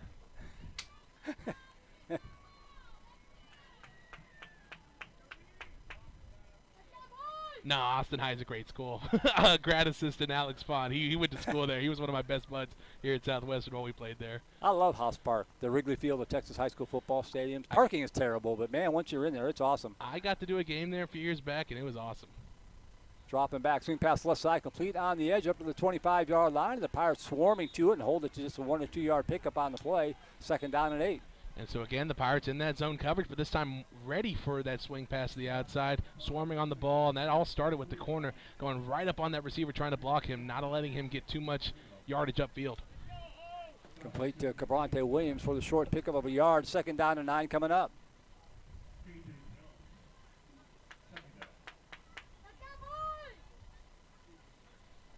Posanko in the shotgun. Handoff on the end around, cutting it back up and dives out to about the 29-yard line. A short gain of more, and Williams Jack back in the ballgame. That's great to see. Yeah, it is big to see. He's such a huge part of this interior for the Southwestern D-line. That play there for TLU looked like it may open up there at the end. That play is mainly designed for the running back just to find the hole in the defensive line. That time he thought he found it, but no, there was no cutback lane available. Boy, big third down play here as we come up on the 2-minute timeout. 3rd down and 6 from the 29-yard line. Posanko checking the play call at the sideline.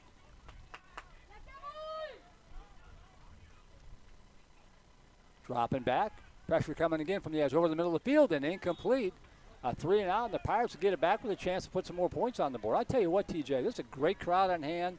The bleachers below are jam full. It's like a church in here right now.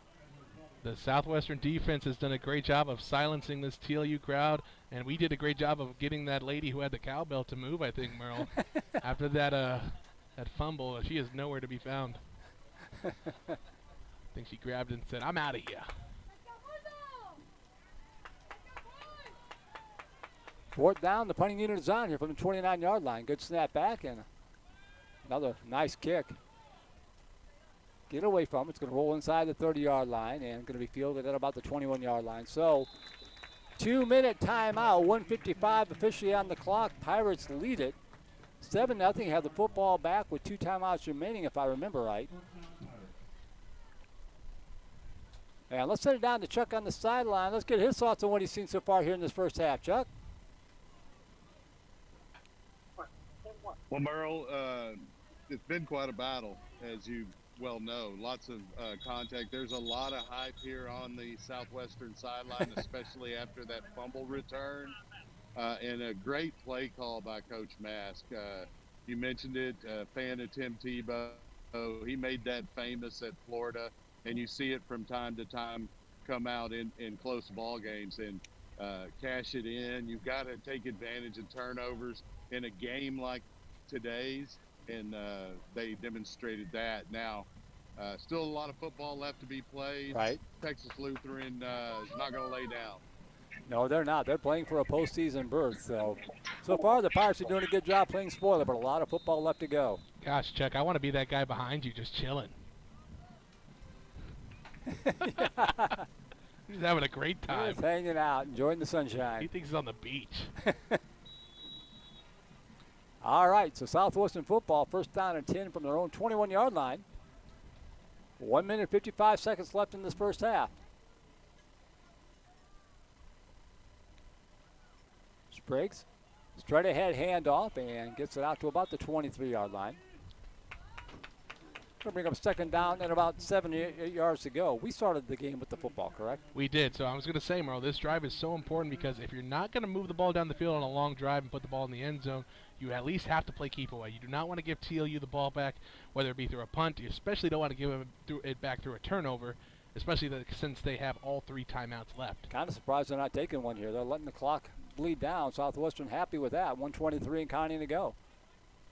Pirates in no hurry. I think that if you see here, the Pirates might not, if they don't get a good play here, you will see TLU take a timeout. 2nd down and 9. Spriggs to his right side, gets the edge turn, breaks free out across the 30, out across the 35, and slides down to the 37-yard line.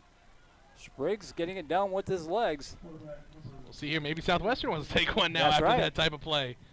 You never know, the clock will stop on the 1st down with it being under 2 minutes.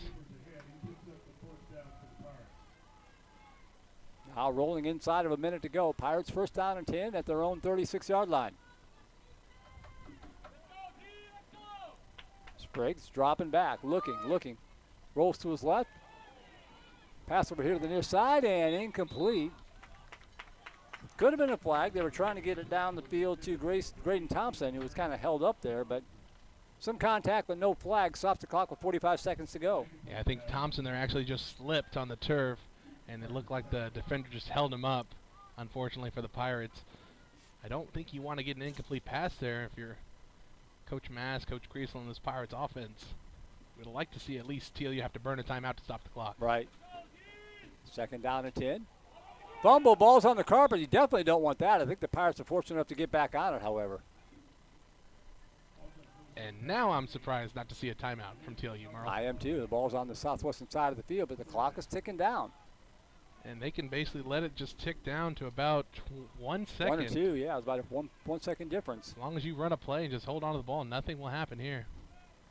Just chunk it deep one time, huh? Why not? Take a shot. That's what we do in video Last game games. of the season. Yeah, right. Nothing goes wrong in video games.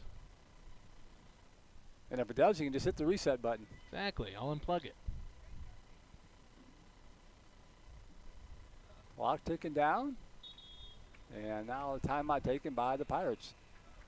That might be what they're going to do, because if you're just going to let the clock run out, you're just going to snap the football and take a knee.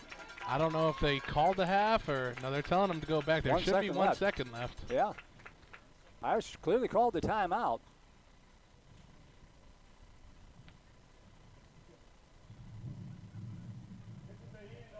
Nope. No, they're going to send it to halftime. All right. Well, 7-0 Pirates lead it here at the half. We'll stand by, and Chuck's going to try to intercept Coach Kreisel, get his thoughts on a tough defense. His kind of ball game, TJ. Defensive struggle, 7-0. And for a Coach Kreisel-led team, that's all you expect. Hard-nosed defenses. Get the ball back for your offense.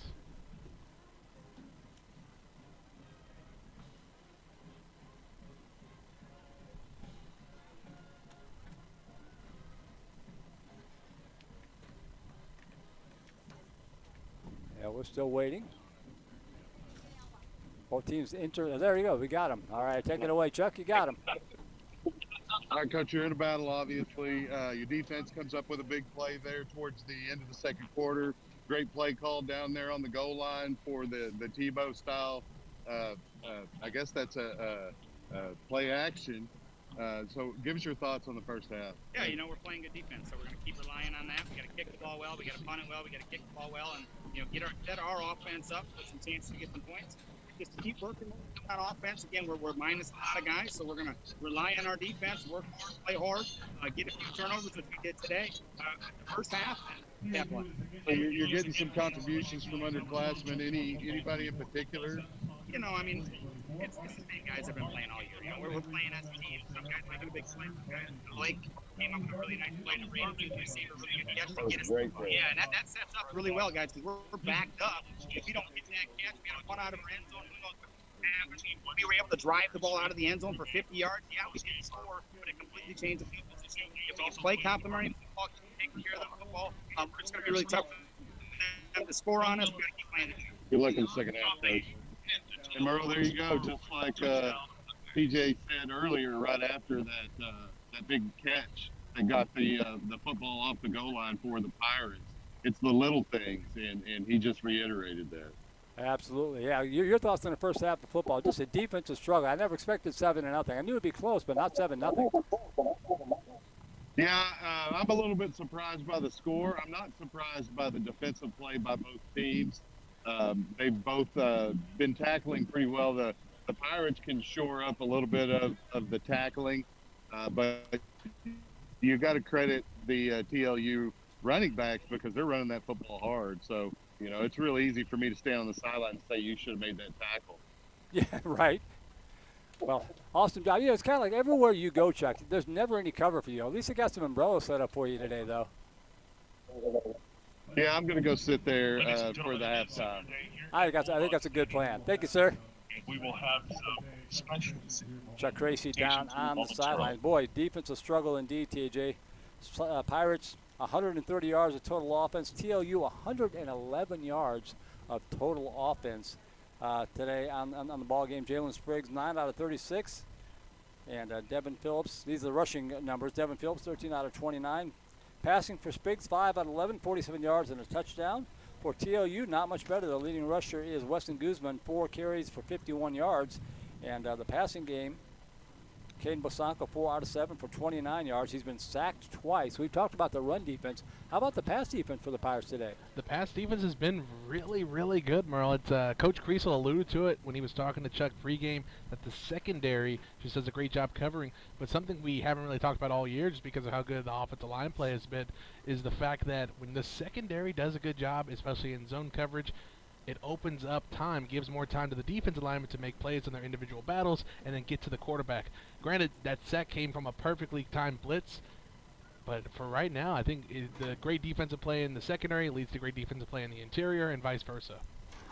Well, we are at halftime, and really nothing going on here at the stadium. Why don't we do this, Trey, if you don't mind? We'll go ahead and take a quick break.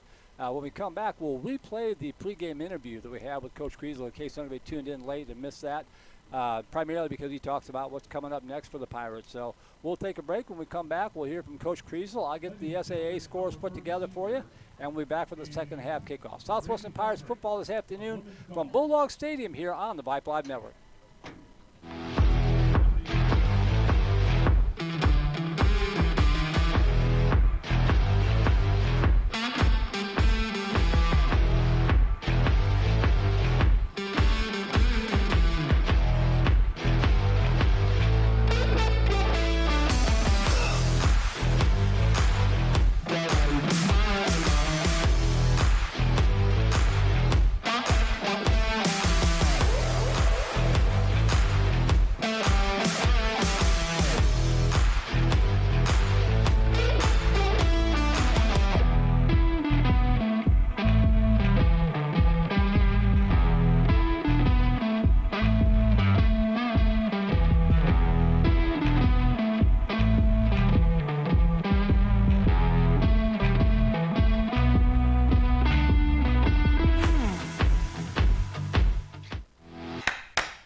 Vlog number one.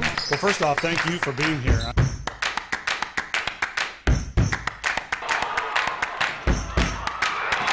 Jordan Battles reach over the defender. Crosby's second state championship appearance. Baytown, Texas with a 51st top. How does that sound?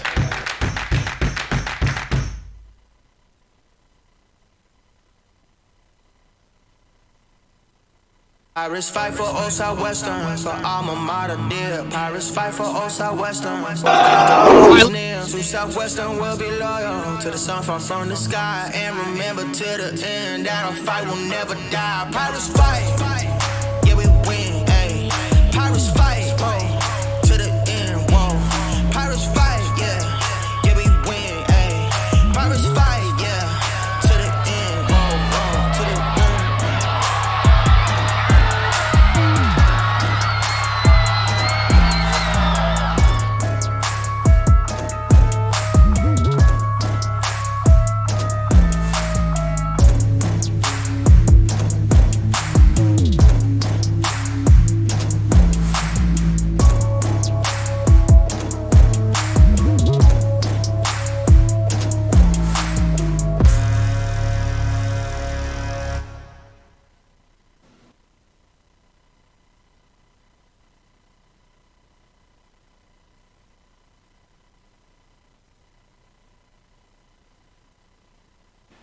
And we're pleased to be joined for the final time in the 2024 season by the head coach of the Southwestern Pirates, Coach Bill Kriesel. And folks, notice I didn't say interim head coach because it was made official last week. Coach is holding out now. Congratulations. Yeah, thank you, Merle. Just appreciative of the opportunity to lead these young men. They're very, very committed to what we're doing here at Southwestern. It's a great university. I've been here for a while, believe in what we're trying to do with this program. We're really excited to get going and making it permanent, and we feel really good about it. Well, just speaking as a fan, unofficially off the books, it just felt like the good thing to do. It was great to have the transition from Coach Austin to you, kind of kept it in the family, and it just kind of makes sense for the fans looking in, especially when the team has responded this year. Yeah, I think we've tried to rekindle that passion, that fire that we've had earlier when we were building the program. Went through some lean years, different reasons, and like I said, when we got to the camp this year, the goal was our whole coaching staff was together, the team was together to get that interim tag off as quickly as possible, so we could all just take a deep breath, take a sigh of relief, and I really enjoyed it. Really enjoyed the opportunity. Coach Mask has done a great job as our associate head coach, doing some really good job running our Players Association. Everybody's just really responded to the direction that we're in, so we're feeling really good about it, Merle. Well, coaches know stuff. We were here 1 week ago talking about the Trinity game coming up. You said got to take care of the football, got to cut down the penalties. Boy, sure enough, 5 turnovers, 8 penalties, that kind of thing. It really, that was the biggest stat of the ball game other than the score. You know, it really is. Coach Killian, our linebacker coach, came into the office on Monday and was talking about if you win the rushing battle and you take care of the football. The Division I stat this week was teams that won the rushing battle and won the turnover battle were 27-0. That's pretty good. That's pretty good. So that's really what it's all about for us. I mean, it really is about us. We're still going to continue to run. We won the rushing battle. We did pretty well against their rushing attack on defense. But again, we turned the ball over. We had some mistakes on the punt team, which hurt us a little bit as well. So just cleaning those things up is going to be pretty good. The other thing is you got to give Trinity some credit. That's a very physical football team. We also got out of that game thinking, you know, that was probably the most physical defensive front we played, and they really dominated the game up front on us, especially with us trying to move the ball offensively. And I thought one of the other silver linings coming out of the game was defensively they dealt some short fields a lot of times. They played pretty well, especially the run defense. That's been a solid all season long. You know, Merle, we've harped on that. We've really stressed on that. We've gotten to the point now where we're basically in the top 3 in just about every category in the conference defensively. We took at the rush defense, total yards per rush, red zone defense, interceptions. Our pass defense efficiency has gone from 7th to almost 3rd now. We're just outside 3rd in the last 3 or 4 games. So we're starting to do some really, really good things. The good thing defensively is we've stayed healthy for the most part. We lost Jameer Martin for a game in the center game, which was tough to deal with, but we played well, decent in that game as well. But when we have all our 11 guys out there that are healthy, we've been pretty good. We haven't been able to say that, unfortunately, on offense. Yeah, I was kind of led to my next question. The injuries have really sort of mounted up, and they're holding it pretty well in the first part of the season, but they're really starting to mount up. We talked a little bit last year about Trinity's retention, the 5th-year guys, all that kind of stuff. Is that a factor? Not the only factor, but is that a factor, just these bigger guys going up against the youngest Pirate team? Well, Merle, you know football well too then, because that's the case. That's what it is. I mean, when you're playing teams that have juniors, seniors, 5th-year seniors, the 5th-year seniors are pretty much going to go away after this year. But when you're playing against those, and you can see it when you're watching it and you line up against those guys, they're all physically strong, mature. Not only do they know what they're doing from a schematic standpoint, they're just bigger and stronger. And that's a big thing we talked about on Monday after the game was, hey, you know, we're going in this last game, we're going to be without 6 of our top 8 perimeter players. 6 out of our top 8 on offense. So that is tough to deal with. But again, we've done some really, really good things this year. We want to go out and give TLU a really good game, play hard, play well, stick to what we do. Again, take care of the football, and then I think we got a chance. Well, the good news is, if there is good news in that situation, is it's a little seat time, if you will, for the guys that are coming in and get a chance to play, right? It is. You know, hopefully we can do it without getting them all injured. Like you said, we had 3 injuries to 3 freshmen. On Saturday, good players, but again, a team now, that's what we have to get to. We have to mature enough where we're not relying on freshmen to come in, whether they're in the, especially as starters. Now, obviously, we have Caleb Harmon, who's the best freshman in the conference, but you got to be a really special player like that to be able to hold up for 10 games in a 10-game season against a really, really good conference that we play in. Well, game number 2 of the I-35 corridor battles, if you will, and another old friend, TLU, coming up this Saturday. You guys have played some really good games with them over the years. I think it's 5 and 6. So, what are your thoughts on this year's edition of the Bulldogs? It'll be good. I mean, they're having a really, really good year. I think they're 8-1 coming in with the schedule they played. I mean, we feel as if we played a much tougher schedule than they have. But they're a very good football team. Offensively, they got a really good quarterback. They got a good receiver that can get down the field. They mix up the run and pass really, really well. And then again, defense, they'll keep the ball in front of you. They're going to make you drive the field. So again, we have to be consistent on offense, not turn the ball over, take advantage of those situations. When you get it 3rd and 1, don't make it 3rd and 6 because you have a penalty. All those kind of things. So we got to play good, clean football. But again, we like the matchup. They're a good football team, well coached. We're going to go out there and play a good game. Last game of the season, obviously. Do you approach it any differently? Well, the injuries kind of factor into it, but do you approach it any differently in the fact of maybe trying to give seniors more playing time, maybe trying to get a look and a sneak peek at some of the guys that are going to be back next year? Not really, Merle. I mean, every season's different. We're going down there to put our best team players out there. We're going to try to win the game. I mean, that's what we do. We're trying to win the game, whatever. So if we have a chance to get some players in, that's what we do. But there's nothing like that, Merle. This is a big game for us. This is against TLU. Right. This is a way for us to get 500 in a football season, which we haven't had in 6 or 7 years. We've made a lot of improvements, and I hope you guys have watched and seen that and enjoyed the coverage. We've made a lot of improvements. We'd like to really go down there and play well as we can, and we expect to play anybody we need to play to win the football game. Well, last chance we'll get to talk to you this year, obviously. Just looking ahead, what comes next for you? What comes next for the program? Just kind of your overall thoughts looking into the future here. Well, we're going to have a little bit of turnover on our coaching staff, so you guys will see that as we go, a few things, and that'll be something that I'll be working on in terms of filling some of the coaching staff vacancies. We're also going to have this hitting the recruiting trail like right away. I mean, we're already busy doing that. And next week we'll be in the office making sure we have all our exit interviews with our players and go through all that stuff. But the recruiting part is big and heavy. We're going to try to get all our best recruits on campus on December. We'll hit the road in January and February, and we're off to the races. And the last thing for you, so many rumors flying around. Are we sticking in the SAA? Is the SDAC? I've heard both. Talk about that a little bit, and the stadium status report. Yeah, Merle, a lot of that stuff's kind of above my pay grade, I would say. But as far as I know, respect the coaches. Yeah. I mean, as far as I know, we're staying in the SAA. It's a really good conference for us. It's a great conference nationally. We'll probably end up having 3 teams in the playoffs out of that conference. And we've had a chance to play them all and play pretty well against most of them. So we're feeling good about competing in the SAA. The stadium's on course. We got a lot of stuff going on with that. I don't have a specific date for you, but that should be happening soon. Well, I appreciate the time. It's been fun getting to know you a little bit better, and man, it's been a lot of fun this year. It went by so fast. Any final thoughts? Yeah, anybody watching, thank you guys for tuning in. We got a great cast here with Merle and TJ and Chuck and everybody that's doing a great job for us. I hope you've enjoyed us play. Thank you guys, everybody that tunes in for the support. We can't do it without all the support that we have with the university, with the production crew, with everything we do. So continue following Southwestern football. We have some really, really exciting stuff happening in the future. Thank you again for tuning in all year. Well, Coach, fun season. Best of luck, and we'll look forward to seeing you in 2025. It will be. Great. Thanks, Merle. Southwestern Pirates head coach Bill Kriesel, I guess, here on the pregame show. We'll take a break and be back in time for the opening kickoff. You're watching Southwestern Pirates football on the Vype Live Network.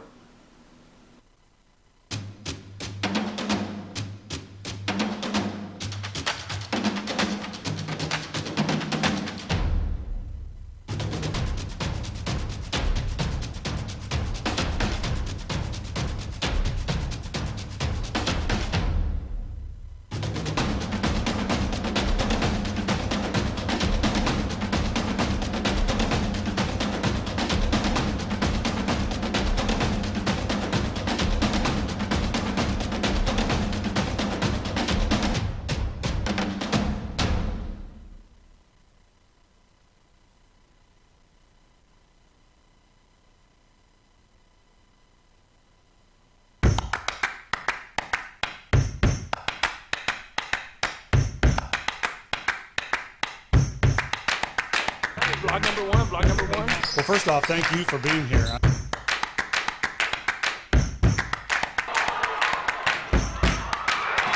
Jordan Battles leaps over the defender.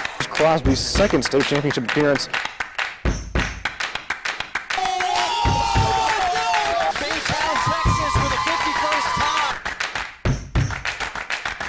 How does that sound?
And welcome back to Bulldog Stadium here in Seguin, Texas. Halftime winding down. Merle Bertrand along with TJ Vela, Trey Grubb, our producer, Michael Rose, our camera operator, the coach Les Clary, our QA this afternoon. Pirates lead it at the half 7-0. And we talked about it a little bit in the first half. Final weekend of the season here, the regular season. So Southwestern with 30 minutes left in their 2024 season. TLU trying to come back to get the win, get some style points, and punch our ticket to the playoffs. Speaking of the playoffs, the three-way tie, you see it right there coming into the day between Berry, Trinity, and Center heading into today's action, and they've all beat each other, so nobody has a clear tiebreaker there should they all finish up tied. The three scores so far here today, they are at halftime over at Millsaps. Trinity's come back. They poured it on 31 unanswered points in the second quarter to take a 31-10 lead over Millsaps. So the Tigers look like they're in pretty good shape with a 3-score lead. Game number 2, Center all over Sewanee now, 35-8 with about 7.5 minutes left to go in that ball game. So Center appears to win and hold serve. The final wild card, Berry against Rhodes. This one was a little bit surprising. Halftime score, just 12-0 Berry on top. The Vikings having a hard time on the road against the Lynx of Rhodes College. That's really the only one, TJ, that seems to be possible for Rhodes to come back and upset that three-way apple cart. Yeah, and the main thing with it all is the fact that we talked about it.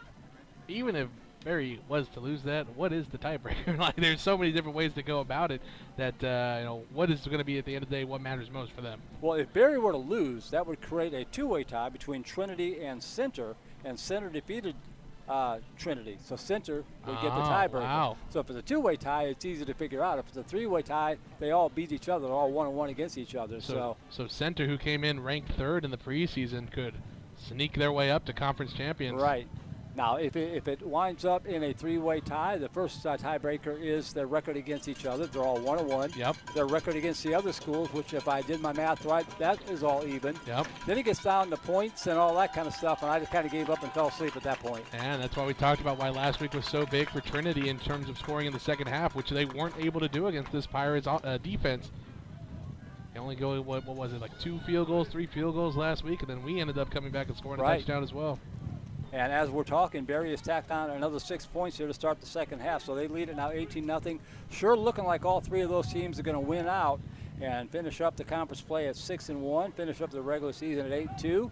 And somebody at SAA headquarters got to break out the abacus and figure out who's going to the playoffs. Thank goodness that's not my job. No. Because Southwestern would be #1 in the conference by the end of the day. Pirates had a good, they finished 2-5 in the conference, but a lot of those games are very, very competitive. They should have won a couple of them. And I think the future looks bright, as you're seeing here today against a good Trinity ball club, or TLU ball club. Pirates are not that far away from being in the playoff mix. A couple bounces here and there that just didn't go our way, Merle. We talked about it all year, that this could have been a much bigger game in terms of not just beating a rival, but setting yourself up for a deep playoff run. That isn't the case here today, but I think in the future, in the next few years, that will be the case. So here we go, start of the third quarter. Pirates will kick it off, going from right to left. Pirates in the road white throwback jerseys. The ball's in the air, and this one is going to go 8 yards deep into and out of the end zone. And the TLU offense, which has been stymied today, one nice play of about 25 yards. Other than that, it's coming bits and pieces. It's been a run-heavy day for them on the offensive side of the ball. We haven't really seen too much passing out of them. But for Southwestern defensively, you always want to start each half with a 3-and-out. Right. They weren't able to do that in the first half, but here in the second, it would be the biggest play for them so far today. Outside of the fumble, outside of those turnovers they got, they're able to start this drive off and this half off with a 3-and-out. That would be so big for the Pirates' momentum. 111 yards of total offense for the Bulldogs in that first half. Let's see if the Pirate defense can keep it going. Here we go. Caden Basacco can keep himself right side, breaks one tackle out across the 30, and fumble ball goes out of bounds. It's going to be good for about a 5 or 10 yard pickup and a Bulldog first down. On the stop of the Pirates, J.P. Reyes, who had that big fumble recovery.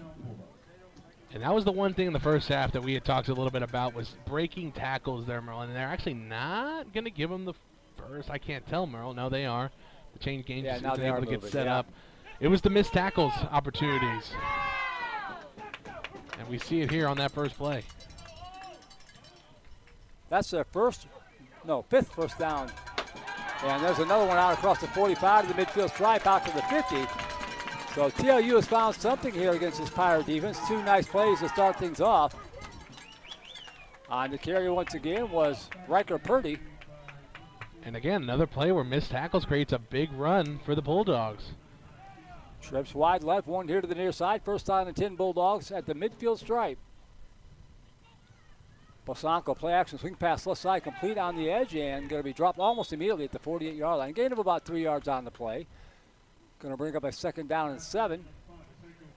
Eugene Robinson hauling that one in, the senior. And the Pirates defensive line looking fresh out there. They fired through the line on that one. Caused a little bit of havoc. And I know it was a swing pass the left side, but the quarterback still feels pressure when it comes down to it. 2nd and 8. First time in the drive. They picked up less than 3 or 4 yards. Bosanko. Zone read. Now he's going to come back to the right. He's going to be dropped for a loss. Morion Williams-Jack was not fooled at all. He reached back across his body, got a fistful of jersey, and pulls down the quarterback Bosanko for a big play there for the Southwestern defense. And we talked about it earlier, Merle, when he wasn't on the field. The Pirates miss something when he's not out there, and we see it there. It's not just the power that he brings, it's the athleticism, too, to be able to just read that, fake like you're going towards the outside play, and then get your eyes right back on the quarterback. Huge play for the Pirates defensively now, a long third down play coming up. Tried a chance to get off the field. 3rd down and 12 from the 48-yard line. Bosanko dropping back. Pressure coming from the edge. He's got to step up. Got some running room. One man to beat. Cuts back to the near side and still on his feet. And finally goes down to the 46-yard line. Well shy of the first down. Nice job by DJ James and Braden Cundiff to keep him shy. 4th down and about 6 yards to go. And you always worry when the quarterback gets out in space like that, especially against zone coverage with the routes developing deep into the secondary. That time the Pirates able to use their swarm defense and just get the play on the quarterback. And now looking to pin them deep is the TLU Bulldogs punter. Back deep to receive the punt is Noah Long. He's standing at about his 10-yard line. Cameron Wolf set the punter away. He's had a good afternoon and launches another one into the Seguin afternoon sky. Fair catch called. Bounces. And going to be down again at the 1-yard line. Holy smokes. I guess there's a reason he's the single season and career record holder for punts at TLU, Merle. That ball hit the turf at about the 8-yard line, and credit to the coverage team to hustle down the field. There were 3 or 4 black shirts right there to field that ball before he could get it in the end zone. So second time at the yeah, 1, huh? What are the odds, huh? First drive was pretty successful from there. Got it out to near the midfield stripe. We'll see what happens here. Got to take care of the football. That's goal number 1. Spriggs 5 yards deep in the end zone. Hands it off right side. That'll do it. Get across the 5 to the 10 and pushes it all the way out near the 10-yard line. Devin Phillips on the carry. Gets about 8 yards on the play. 2nd down and 2 coming up. And I love that gain on the first down play. If Devin Phillips, his head was looking right. If he looked left, he had a cutback lane for the ages, Marla. Would have been nothing but green grass in front of him. But again, I like a little 9-yard gain on the first play for sure. I'm not going to complain. Got him out of the end zone. That was goal number 1. 2nd down and 2 from the 13. Give it to him again. Same play, same result. That'll be good for a first down after the 15-yard line. Needed 2, picked up 7. First down Pirates. Just 2 strong plays there. You saw TLU come out with 2 strong plays on their opening drive. Now the Pirates answering right back, giving 2 strong plays of their own. First down Pirates. Play and keep away here. Trying to protect this 7-0 lead. Get another score on the board. Thompson split out here to the near side. Spriggs dropping back, looking right. Pass over to the right side. Great catch coming back across the 40 and flung to the turf at the 43-yard line. Great concentration in traffic coming back for the football. Blake Garcia, the freshman, with the second big catch of the afternoon. The first one was almost in that exact same spot. And another guy for Southwestern who had to step up because of injury, Blake Garcia, the freshman out of Rockford, has had 2 big plays like you were saying here so far. And with Dugan Sexton out, with Aiden Huerta out, he is the next guy up, and he's done a great job so far. Pirates on the move again. Straight ahead handoff. And this one going nowhere. I think it was actually Spriggs himself. Faked the handoff. Going to be shoved back for a loss of a couple yards. 2nd down and 12 coming up. I think that was Phillips who Was ended it up Phillips on taking the pain on that one.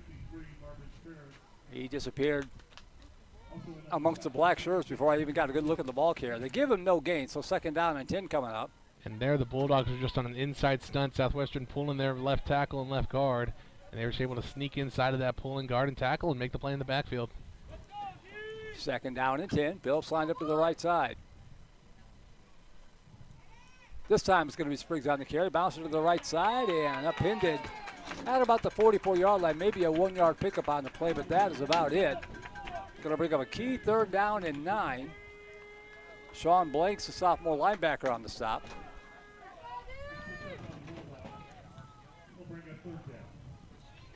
No gain again, so 3rd and 10 here from the 44. And again, if TOU is going to stay in man coverage, we'll see if Southwestern wants to take advantage of that. They've done a good job so far of doing that, especially out of these tight end sets. Spriggs with the back to either side.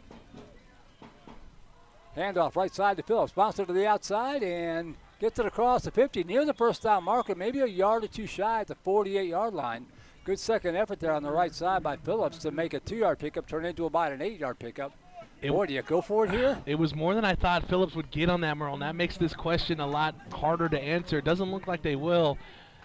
If they go for it and don't get it, the biggest risk obviously is field position. You give TLU the ball back right at midfield, and it's for an offense like TLU, who you saw picking up steam there on their first drive.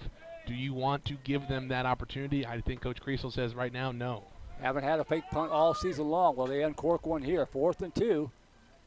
Back to 48. Nope, he's going to punt it away and chips this one high into the air. Fair catch called for, bounces, and goes into the end zone. That's, boy, hit in the right spot, but had the wrong spin on it. And that was a good job there by the punt returner, deking out the coverage. He looked like he was going to settle right under it, and our return coverage just went to him instead of going towards the ball like we saw TLU do to us previously. Right. Well, we said that when this happened in the first half, you started to drive at the 1-yard line, and you flipped the field and push it back to their 20. So that's the consolation prize, if you will. Exactly. It's little wins. You saw, I was being negative there, Merle. I'm glad you checked me. Chuck, we heard him talk. That made me a little negative. You know, I was taking after him. 1st down 10 at the 20-yard line. Handoff left side looking for running room. Cuts back and out to about the 24-yard line. Wesley Guzman on the carry. Chuck's going to come up here and kick our butts when the game's over. Season's over. He's got nothing to lose anymore, TJ. Say, last game of the year, I'm out of here, Merle. You will not see me. Gain of about 4. 2nd down and 6 from the 24-yard line. 7-0 Pirates. Already midway through this 3rd quarter. Running right, fake the pitch out, cutting back up to the 30, to the 35, to the 40. And stepped out of bounds at about the 49-yard line. You mentioned in the pregame, Caden Bosanko, their leading rusher. And he showed why on that play right there. And right now, Southwestern's game plan for defending the option is taking away the pitch man and let Bosanko carry it.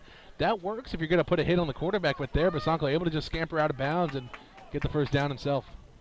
All the way out to the 47. This time he does hand it off on the end around and breaks one tackle into Pirate territory down to the 45 to 42-yard line. Guzman again on the carry, and TLU starting to get the running game going just a little bit here. Yeah, with Southwestern defensive line being out there so long, the offensive line able to take advantage and get these hook blocks set. And if you're able to set the outside, you're going to get a lot of yards like that. Injured Pirates slow to come off the field. I think that's Jalen Levine. That's actually Braden Cundiff, pardon me. He's one of those freshmen out of this new recruiting class that has been called upon all year to be the backups of Jalen Levine and Marion Williams-Jack. Who both have just come out of the ball game, by the way. So some fresh legs on the field here. 2nd down and about 1 from the Pirate 44-yard line.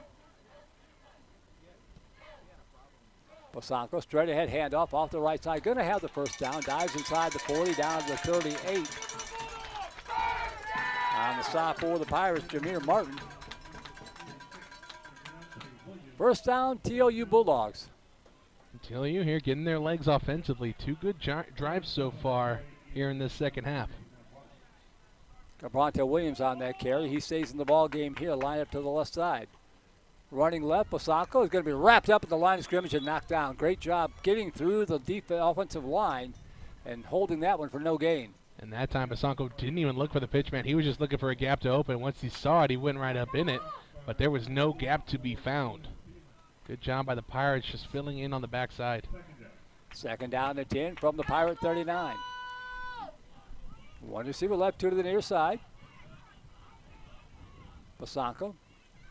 Collision in the backfield and driven back for a loss. Holy smokes, that's the first time we've called Liam Phelan's name today. And he almost tackled the ball carrier and the quarterback. And it's number 44, Get You Cold Cuts himself, Liam Phelan. Did a great job there getting by his blocker and making a big play in the backfield. Huge third down play coming up. Got him in 3rd and long again. Bulldogs able to pick it up last time. Let's see if the Pirate defense can get off the field here. Two receivers left, two to the near side, and a 3rd and 12 from the 40. Dropping back Basanko. Dumps it off underneath, complete to the 40, to the 35, and going to have the first down and more. So it's going to be very near the marker. You think he's short, Merle? He's short by about a yard, yeah. It's going to be a 4th and 1, and we got a Pirate injured on the play. And I was wondering then when the Bulldogs were going to pull out that screenplay, Merle, with how aggressive the Southwestern D-line has been all day, especially on these 3rd and long plays. It was only a matter of time, and right there they pull it out and get almost the first down. Gives them an opportunity here to think about going for it on 4th down. It looks like the offense is going to stay on the field. J.P. Reyes on the tackle. He was also shaken up on the play, so he's out here, 4th and 1. And that's a huge key in this Pirates secondary, Merle. 4th and 1 from the Southwestern 29-yard line. Let's see if they maybe want to try and make the Pirates jump, or if they'll try and run a real play. Basanko in the shotgun. Draw play. Start. No, he's not going to get there. Oh, the second effort. No, I don't know, Merle. But it's going to be very close. The Pirates had him stuffed initially. It's going to depend on this spot. The way that ref is right now, I can't tell. But that second effort, Guzman did keep his legs turned, and the Pirates defense looks like they're coming out the field. Where that ball's is that, I don't think. And no. Pirate defense holds. Break don't bend, Merle. Huge stop by the Pirates once again. Thought they were going to break our heart the way that second effort. He spun through and almost picked it up. But Southwestern does just enough, and they'll take over on downs with 5:13 to go. And you heard it here, Merle. Another unbelievable stop for that Pirates defense.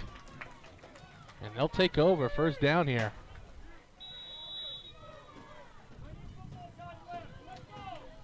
Oh, for a second score. Get a little separation. Spriggs in the shotgun. First down, 10 to the 29-yard line. Dropping back, pass over to the right side, and a little bit too high on the throw out to Blake Garcia. That'll bring up a second down and 10. The thing about that, Merle, getting that stop, it's great you did, but you have to take advantage of it offensively. You have to put the ball in the end zone. You have to find a way to at least get points here, or it's all for nothing and just time off the clock.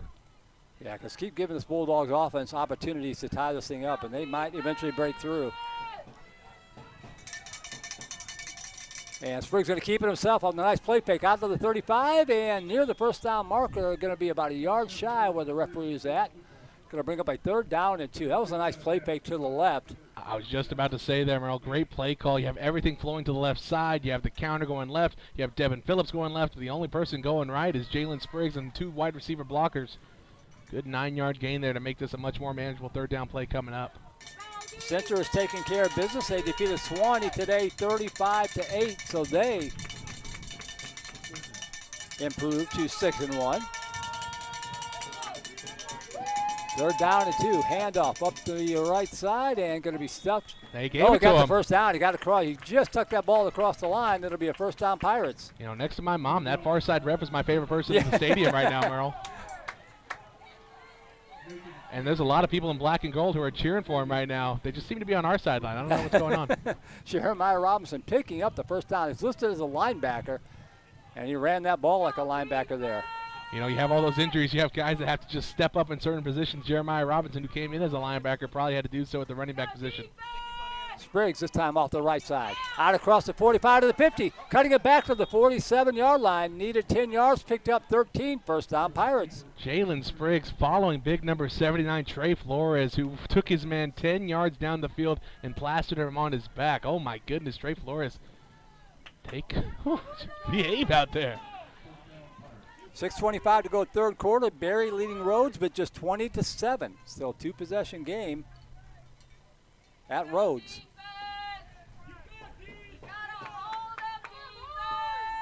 First and 10 Pirates at the 49.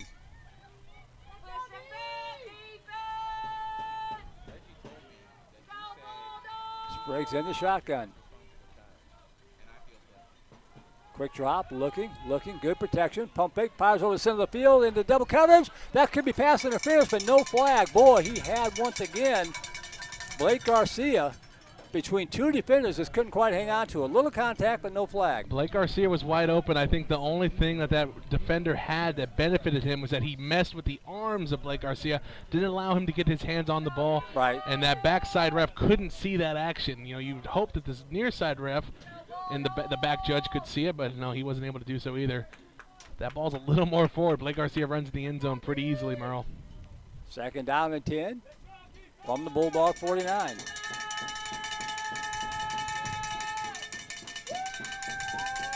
Handoff right side. And Phillips pounds it to about the 48, a hard-earned couple of yards there. Going to bring up a key 3rd down and 8 for the Southwestern offense. I thought Phillips was stuffed in the backfield, Merle, but he was able to get at least something out of that. And another big 3rd down play coming up for this Pirates team. Ball spotted at the Bulldog 47, 3rd and 8 coming up. We're not at church anymore, Merle. This TLU crowd's into it. Yep.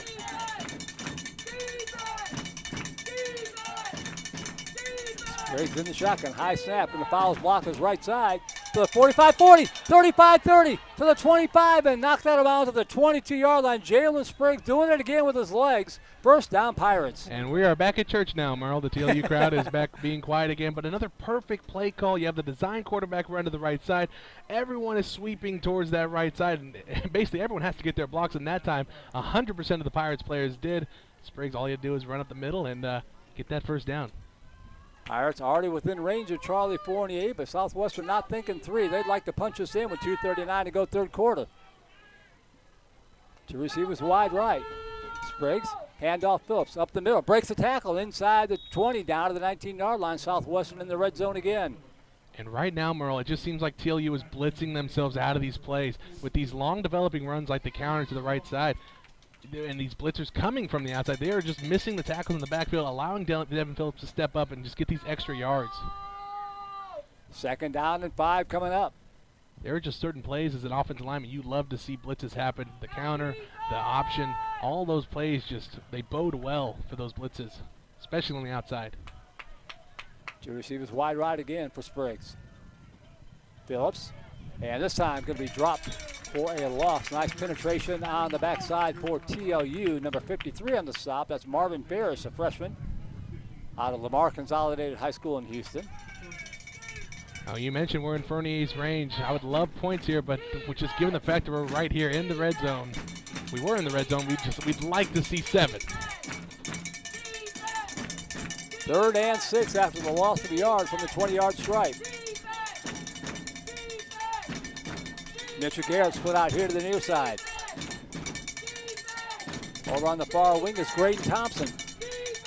Spriggs going to look right. Fouls his blocks, cuts it back up, and going to get it down to about the 16-yard line, a couple yards shy of the first down. Boy, it's a tough decision right here.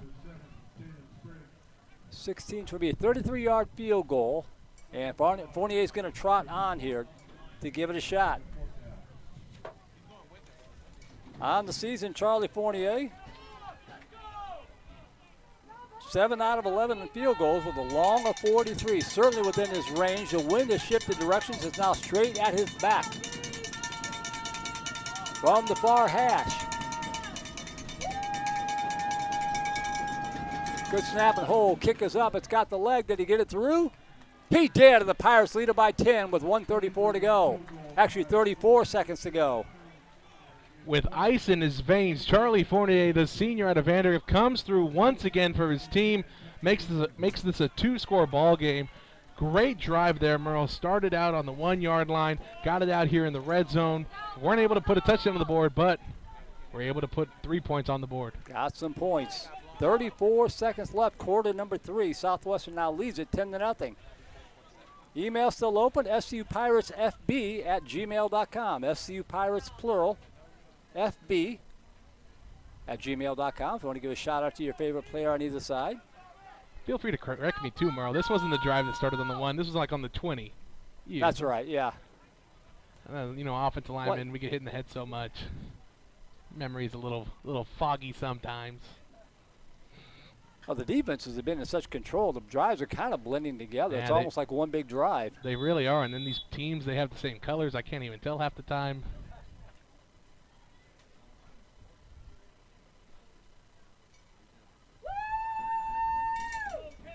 Fournier boots it. 5 yards deep. They're going to try to bring it out. To the 5, to the 10, to the 15, up to the 20, and still on his feet. Out across the 25, out to the 28-yard line. So a nice return for the Bulldogs to start the drive. They picked up about 3 or 4 extra yards there. Actually, only 1, Merle. Spot him at the 27. Yeah, you're right. 26, 27 looks like.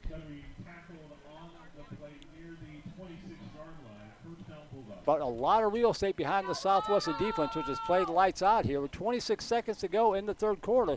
Now protecting a 10-point lead. If you're TLU, I don't think you stray too far away from what's worked for you so far. The running game has been able to get you some big plays, get you in Southwestern territory. You have to stick to that here, and maybe that'll open up the passing game in the fourth quarter. First down at the 26-yard line.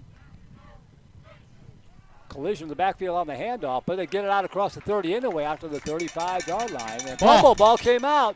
Scramble for it. I think they are going to say he was down. Yeah.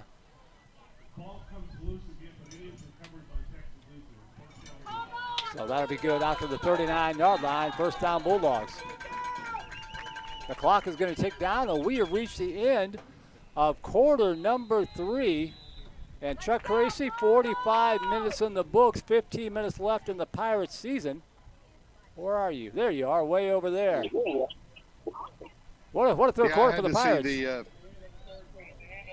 I had to see the field goal attempt, so I've been pacing about 80 yards at a time every time the field flips. Great effort by the Pirates to sustain the pressure on this TLU squad. What is the energy like? Yeah, I was going to say, what's the energy like? I know you're kind of a ways away from them, but that second score had to really boost up the Pirate sideline. It did, but, you know, they've kept their enthusiasm pretty high throughout the game. I mean, if anything, they have a little bit of a enthusiastic business-like approach to this. They know the work's not done, and they're focused on the task at hand. Well, awesome job. Hopefully we'll be talking to you here in about 25, 30 minutes for a Pirate win. Chuck Tracy down on the sidelines as the fourth quarter getting underway here. TLU first down and 10. Now going from right to left from their own 36-yard line. Play action and pass. Dropping back to pass, in trouble. Rolls to his right. Being pursued, fired over to the right side. Got a receiver out there. Complete out across the 40 and dives out to the 46-yard line. A lot of motion and activity there. 7-yard pickup for the Bulldogs. Merle, you should expect some of the best football played by both teams to watch here in the next 15 minutes. For Southwestern, it's some of the last football that these seniors will ever play. And for TLU, who knows? If they are not able to come out on top of this contest, it could be the last 15 minutes they play too. Expect the best from both teams here. Second down and 3 after the 7-yard pickup. Straight ahead handoff off left tackle. The Pirate defense swarming to the football and stacking them up for maybe a yard gain on the play. Going to bring up a key third down here. Weston Guzman on the carry. Teams that tied 160 yards passing each. 236 total yards for the Pirates of 202 for TLU. Those are not college numbers. They really are. Not what you expect anymore, at least. You would expect a little more urgency out of TLU here too, Merle. That's true. Kind of shocked that they're taking so long here on this third down play. Third down, about a yard and a half to go. Posanco bootlegging to his right. Batted up in the air and almost picked off. Nice penetration that time by Caleb Harmon. Who else got the meat hook up in the air, swatted it up, and sussed up a fourth down. And right there, Posanco just trying to do too much. He had his running back, Guzman, open in the flat. He was trying to go over the middle of the field, but with everyone swarming on it, just nowhere for him to throw that ball. And a great job by Harmon. And fortuitously enough for TLU, that no Southwestern defender was able to get underneath that one. Big play here. 4th down, 2 to go. Haven't seen a hard count yet from TLU in these types of situations. Bosanko in the shotgun. 2 receivers wide right, 1 to the near side. Handoff, right side. I don't think he got there. Again, Merle, I don't know. Don't think so, Merle. I don't think so either. Not where the officials are coming in for the football. Caleb Harmon says no. Everyone else starting to say no. And it looks like Guzman's actually limping off the field hurt.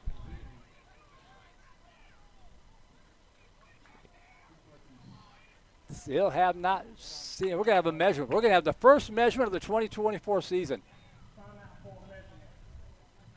Now, fans that don't know, I've told this story before. TJ and I did a TAPS playoff game last year in Flatonia. Yeah. We were talking about how we hadn't seen a measurement all season long, and sure enough, they bring the chains out. And what happened, TJ? I don't remember exactly what happened. I remember that. Wasn't it short, or was it they get it? They bumped the ball with the chain trying to do the measurement. Yeah. I forgot about that. No more. He's short. He is very short. Short by a foot. And the Pirate defense gets it done again. And again, Merle, number 32 for the Bulldogs, Guzman, is out. He's on the bench right here. He came off limping. That's huge going into the rest of this contest. Just a junior out of McAllen. So the Pirates will take over on downs, their 3rd stop on 4th down in the afternoon, if I remember right. Yeah. And this time they've got the ball in TLU territory at the 46-yard line. And again, goes back to what I said on the last drive when we stopped him on 4th down previously. Take advantage of it. Take advantage of this opportunity that's in front of you. Put points on the board, whether it be a touchdown, a field goal, something. Make something happen. And also, take time off the clock. Exactly. Which has 13 minutes and 35 seconds on it. 1st down and 10 Pirates from the TLU 46. Spriggs to his right, following his blockers, cuts it up inside the 45, down to the 44.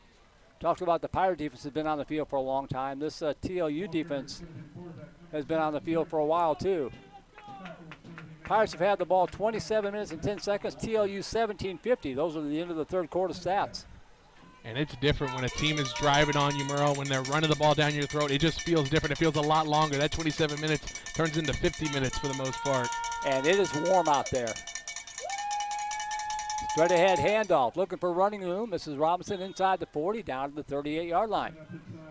And they're wearing all black, Merle. That's right.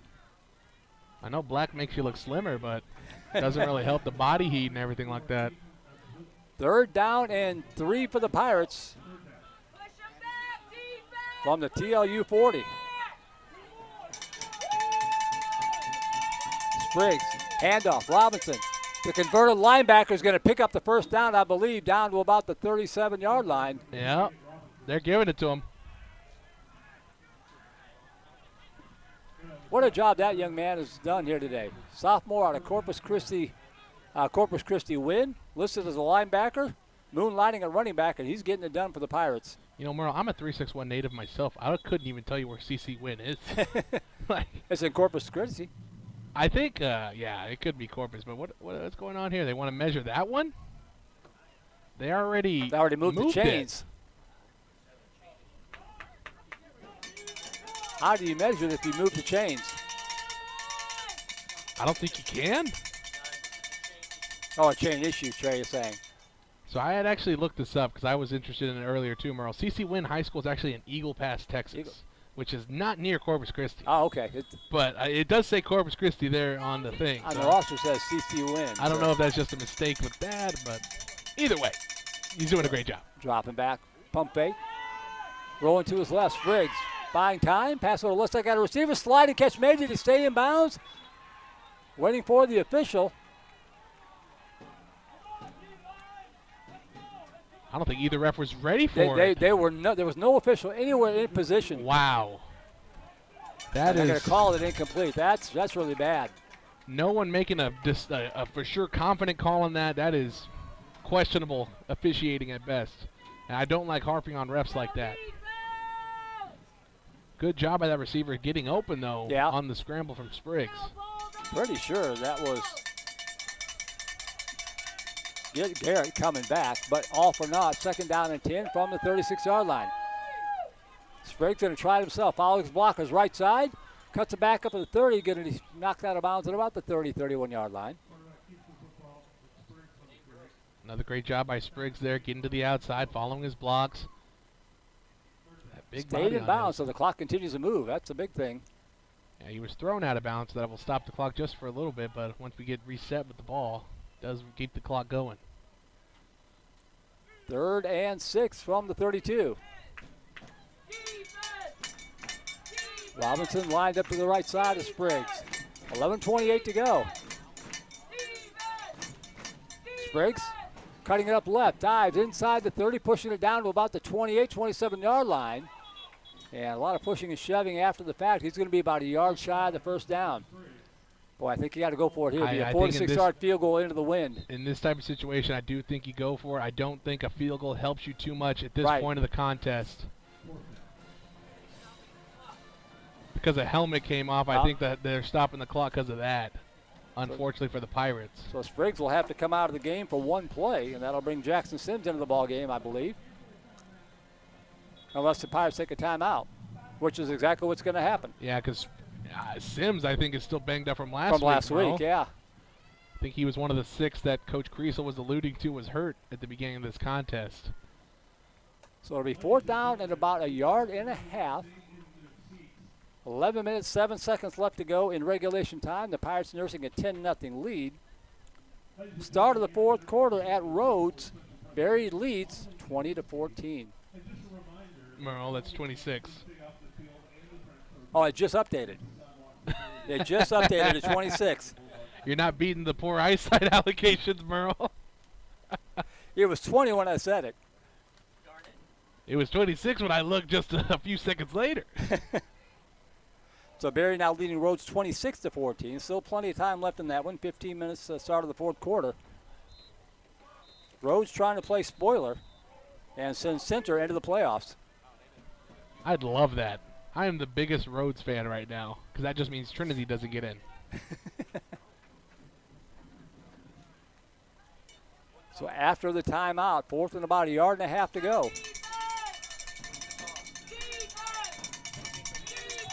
In this situation, Merle, I think you stick with your bread and butter. Put the ball in Spriggs' hands, run it to the right side.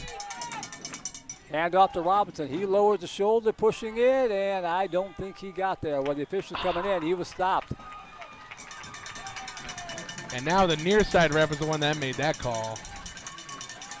Well, he may be an influence a little bit, but tough play call nonetheless. Well, the Bulldogs still have life with 11-12 to go in a 10-0 ball game.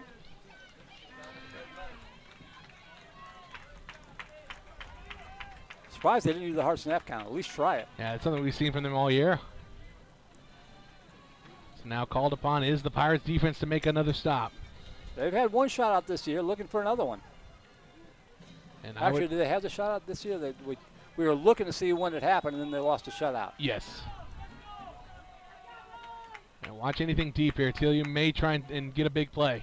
Bosanko passing the near side and caught to the 35-yard line. Steps out of bounds to the 39. Nice pitch and catch there to Eugene Robinson, the 4th. I thought for just a second he was going to step in front and pick that one off. I thought so too, but nope, didn't happen. Pushes the ball out to the 37-yard line. 1st down and 10, Bulldogs. Bosanko dropping back. Good protection. Now the pocket breaks down. Hit here to the near side of the 49. And spins free and takes an extra shot at the 48-yard line. Nice catch by Caleb Camarillo. Paid the price from Joaquin Rodriguez, or from DJ James and friends. And now TLU taking advantage of this zone coverage from the Pirates. They're finding the soft spot and just staying right there and letting their quarterback find them. Dropping back Bosanko. Looking, pass over to the right side and caught. And out of bounds at the 38. Almost like a 2-minute drill here. Another nice catch for Robinson. And they're moving the ball really well now. This is that urgency I was talking about on their last drive that we didn't see. And now 3 straight plays, 3 straight first downs for the Bulldogs. Pirates trying to regroup. 1st and 10 to the 38-yard line. Bosanko dropping back and whistles blow. What do we got? Maybe either a false start or a timeout, but I'm thinking more of a false start. There's a flag on the far side of the field. There you go. That's the thing. You start moving so fast, so quickly. As an offensive lineman, sometimes you just get a little too antsy. And there on the far side, number 72 for the Bulldogs did. Well, those little 5-yard mark-offs have hurt the Pirates repeatedly. Let's see if it slows down the Bulldogs here. 1st and 15 now from the 43. Dropping back, Bosanko. Pirates rushing 3. Swing pass here to the left side, complete. To the 45. Good open field tackle, knocked down at the 40-yard line. Nice play there coming in by Aiden O'Connell, the senior out of Central Catholic High School in San Antonio. 2nd down and 12 coming up from the 40. AOC, he's going to be someone this Pirates defense misses for a long time, Merle. 2 receivers wide right, 2 to the near side. Just a single back lined up in the backfield for Bosanko. Dropping back. Over the middle, batted up in the air, picked off! Intercepted at the 40-yard line on the pinball machine. And hauling it in for the Pirates is going to be Caleb Harmon off the deflection. Merle, do you got $1? Because the pinball machine takes 99 cents to play. That's big number 99, Jalen Levine, who put that right off his hands into the waiting arms of Caleb Harmon. 1st down, Pirates after the huge defensive stop, their 3rd turnover of the day. 9:19 to go. Pirates get it back. Well, we saw one earlier like that, and nobody was home to pick off the deflection. That time it dropped right into the freshman's arms. And you wonder, did the penalty cause that type of turnover? You have a great drive going. You get the false start. It changes your scheme offensively. Yep. You have to run a play like that, and Jalen Levine says, not today. 1st and 10, Pirates from their own 40.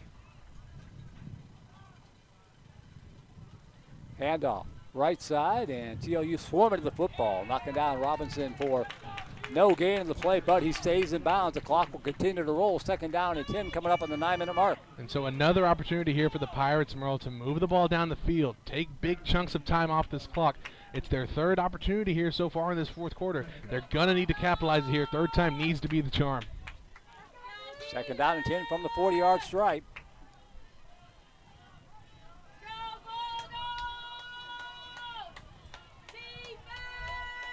One receiver left, one to the near side.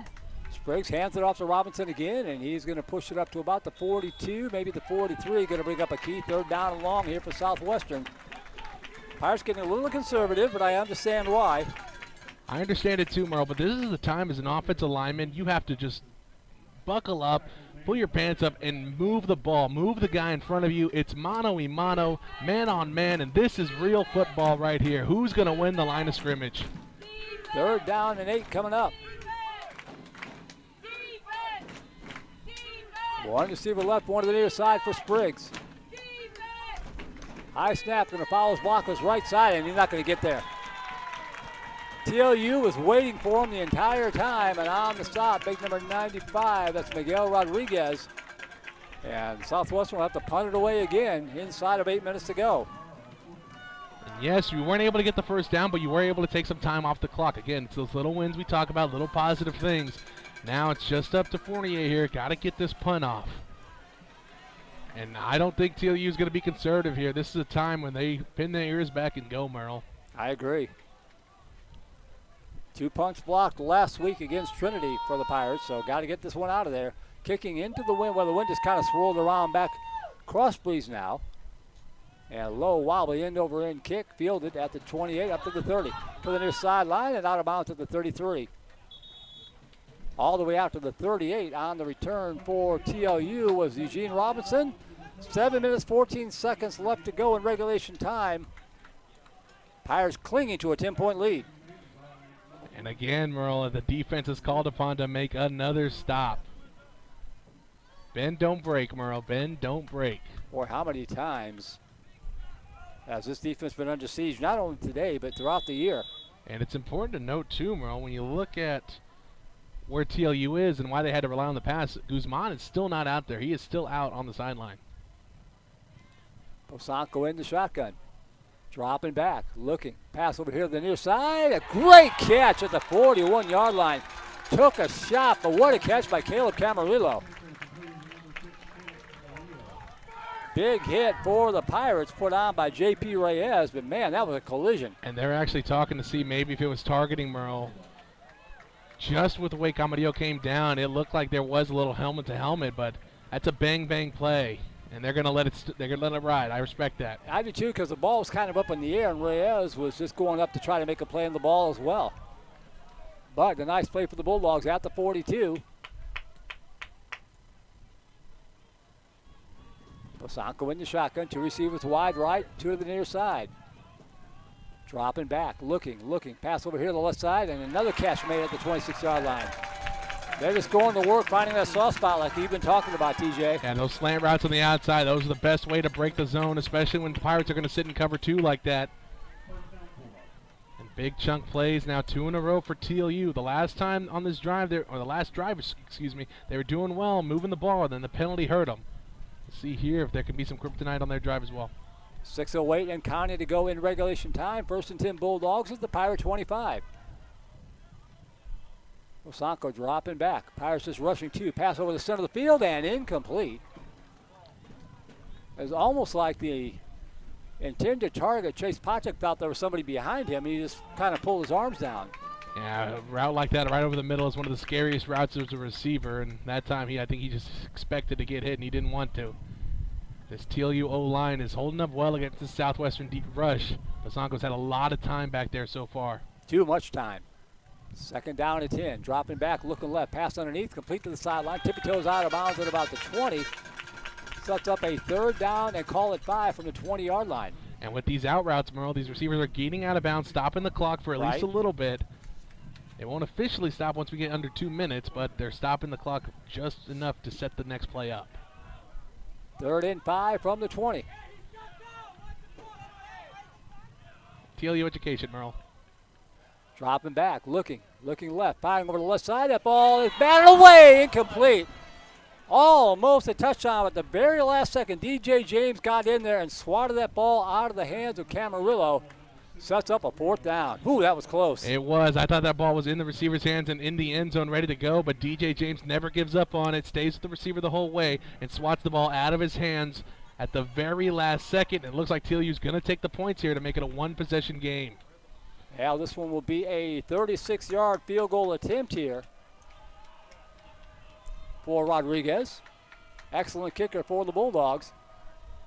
High snap, good hole, kick is up. And it's good. So the Bulldogs are on the board with 5:29 to go. We've got a 1-possession game again.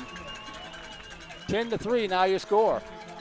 So finally the Bulldogs able to put points on the board. The Southwestern defense again, though, doesn't break. Right. Bending a little bit. They need their offense to do more than just go 3 plays and out, Merle. They have to get a little drive going and try and put points on the board. It's a 1-possession game now. TLU does have to score. There's only 5 minutes, 29 seconds left. But still, it's too close for comfort, Merle. You have to move the ball. Bulldogs with 2 timeouts remaining plus the 2-minute timeout. What's that?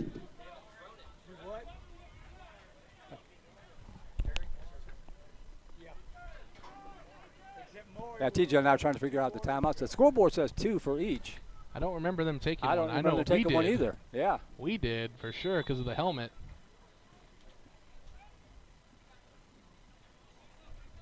Yeah, Trey pointing out the Pirates haven't thrown the ball almost the entire second half. They've been having such success, but they might have to open up the playbook here a little bit because the Bulldogs are keying on Spriggs and the running backs. And this kickoff into and out of the end zone. Southwestern starts the drive of the season for the Pirates. 1st and 10 at the 25-yard line. This is the type of drive that sets you up long-term, Merle, and I'm not talking just with this game. I'm talking about as developing as a program. You can move the ball down the field here, put the ball in the end zone, put some points on the board, and that's huge momentum going into the offseason, knowing that you can potentially come out of here with a win against your rival and knocking them out of the playoffs. Trinity leading Millsaps 38-10, 6:05 to go 3rd quarter. And over at Rhodes, Berry has tacked on another one. They lead at 35-14 early 4th quarter. And look at that, Merle. Look at this defense. There's no one over the middle of the field. There's not. They are bringing the house. They're keying the run. Spriggs going to drop back, looking. Pass over here to the near side. Got a receiver. Caught. Caught at the 42-yard line. Graydon Thompson hauled it in. I got so excited I choked myself up, TJ. Yeah, it's all good, Merle. When a catch like that is made, it's okay to choke yourself up a little bit. Graydon Thompson, he's been injured a lot this year, hasn't made a lot of big plays for his team, but right there in the biggest play, in the biggest spot of the season, makes a great catch over the middle in man coverage. First down, Pirates in Bulldog territory. At the Bulldog 43, clock rolling again, coming up in the 5-minute mark, inside of 5. Pirates in no hurry with a 7-point lead and the football. One receiver left, one to the near side. Spriggs, handoff Robinson. He's going to knife his way inside the 40 down to about the 39. 3-yard pickup keeps the clock churning here. 2nd down and 7 coming up. Until you're still leaving that middle of the field wide open, Merle, the linebackers playing only 3 yards off the line of scrimmage. They're selling out on this run. If you're going to sell out on it, you better stop it. If not, they're going to put one over your head like we just saw in the last play, passing play. 2nd and 7. Pirates working that play clock down. They got 15 seconds to burn off here. Ball at the Bulldog 40.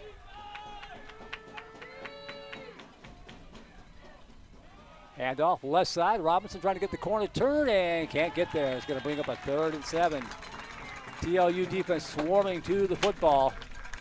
And they're right there, Merle, knocking at the door of field goal range.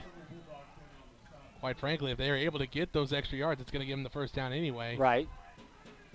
And the biggest play of the year for both teams coming up right here, Merle.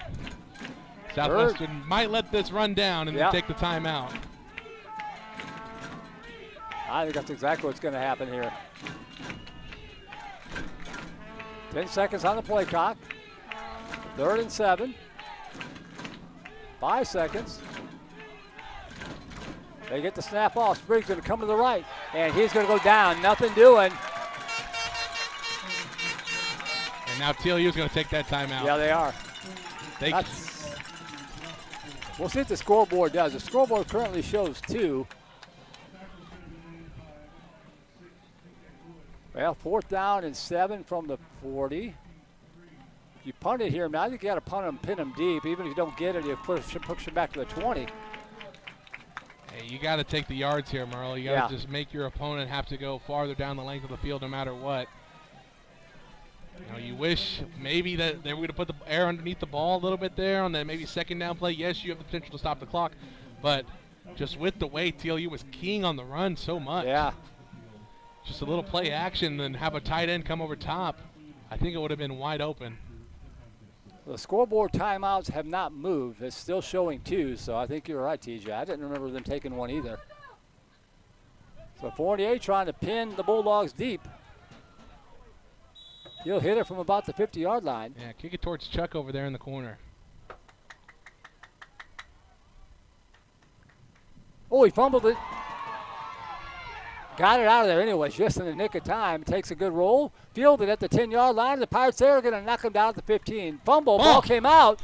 They're going to say he's down. He never really had possession of the ball fully, it felt like. That was a weird punt. A lot going on there. You had about an inch away from TLU cashing in on a major mistake on the special teams unit. Well, Fournier will take the stat. Pinned him down inside the 20 the hard way. And now TLU has got about 85 yards to go with 3 minutes and 7 seconds, 2 timeouts, and the 2-minute timeout. And once again, Merle, the defense who all year has been called upon to bend, not break, has the opportunity here to get the ball back to their team or let TLU tie this one up. Let's see what happens. Caden Bosanko, the junior quarterback out of East Central High School in San Antonio. Here he throws, the ball deflected and incomplete. Almost caught, almost intercepted. They've been working this left side with Camarillo working against J.P. Reyes all afternoon here. And I was going to say, Merle, they haven't just been working that. They've been working this fish hook route. So you have the out route working really well. They've been able to get good chunks of yards on that. But the outside receiver running the fish hook, faking the curl, then going on the vertical. That time there, just not able to connect, but it would have been a huge gain for the Bulldogs. Instead, it's a 2nd down and 10 from the 15. Bosanko dropping back. Good protection again. Now the pocket breaks down. Going to tuck it under. Got to run for it, and is going to have some yardage out there across the 25 to the 30. Breaks way to the 40. To the 50. It's a foot race. And he is going to be knocked out of bounds at the 26-yard line. Trey's pointing. Is there a flag down? I don't think they called it, though.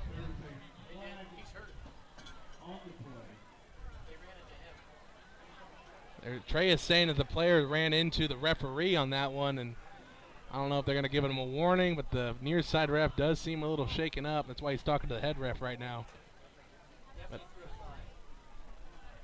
Oh yeah, there is a flag right here at the 40. So maybe a block in the back on that, or a hold. Oh, no, I think it's the sideline interference.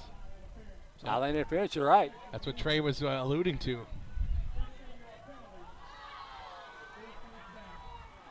Ooh. There are consequences to your actions. That's right. And the TLU faithful are learning that firsthand. Now that wipes out a big portion of a nice play there for the Bulldogs with 2:49 to go. Nice scramble by Basanko. He's our leading rusher. And it looked like Basanko was going to be taken down in the backfield, Merle. Yeah. Looked like maybe there was some holding too, but not called. So the ball spotted at the 40 after the penalty, which means he stepped out of bounds at the 25, but it's still a nice play for the Bulldogs. Driving for the tie. Basanko dropping back, looking. Dumps it off underneath and complete to the 40 and knocked out of the 38-yard line. Good open field tackle made by Aiden O'Connell. Gain of 2, second and 8. I almost thought that ball hit the turf first. I thought it did too, but the running back able to pick it up off it no matter what and able to scamper forward for a few yards at least. 26 seconds away from the 2-minute warning. We've seen some great finishes here between these two over the years. Second down and 8. We're set up for another one. Basanko dropping back. Pressure coming. Complete on the screen pass. Oh, big hit at the 34-yard line. You would have talked some collision. Liam Fieldland there put on the punishment. The blitz was coming. Perfectly timed screen pass sets up a third down and about 3. This time, though, the Pirates were a little more prepared for that screen. I don't think they expected on second down, but they felt the linemen break off a little too early for their liking and played the screen a little bit better that time to make the stop minimal. 2-minute timeout. 2 minutes left to go in regulation time. 10-3 Southwestern on top. TLU driving. They've got a third down and 3 from the 33-yard line. A field goal does them no good. So it's 2 plays to pick up 3 yards for the Bulldogs. It is do or die for both teams here, especially for the Bulldogs, Merle. The biggest plays of their seasons coming up. It always seems like both, no matter what, between these two teams, there's never an easy contest. It's either a blowout or a nail-biter. Well, Melvin and Okoye might be having a good time in Austin, but they don't have nearly as good a game as we've got. Regents taking care of Southwest Christian 42-7 at the half. Oh, wow. In a TAPS playoff game.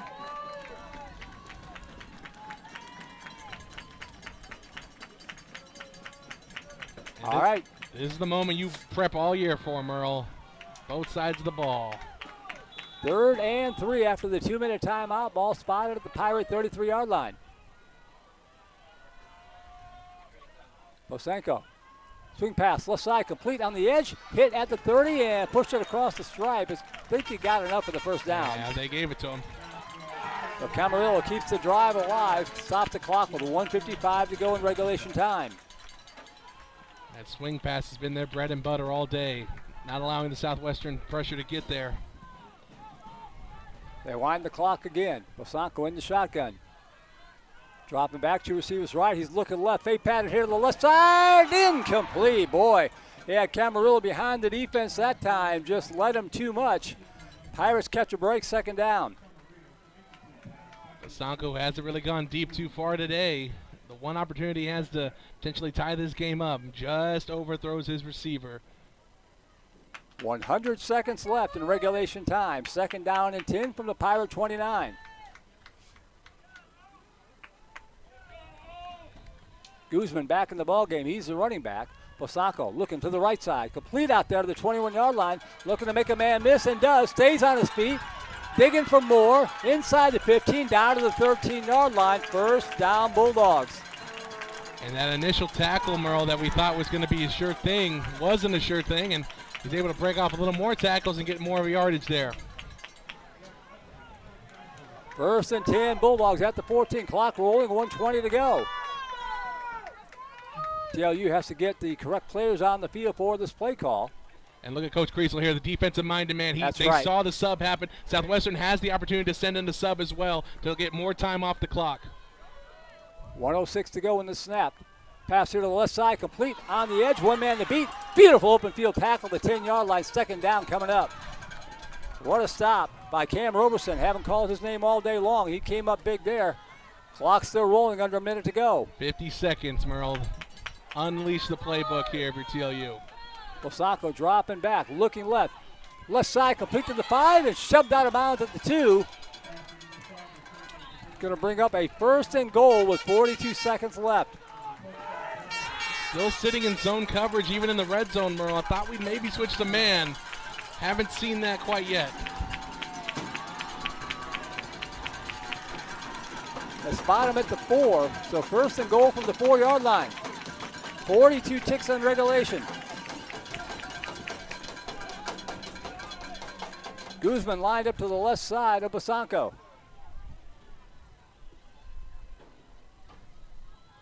Hit as he throws it, and it falls incomplete. Caleb Harmon crashing in on the blitz.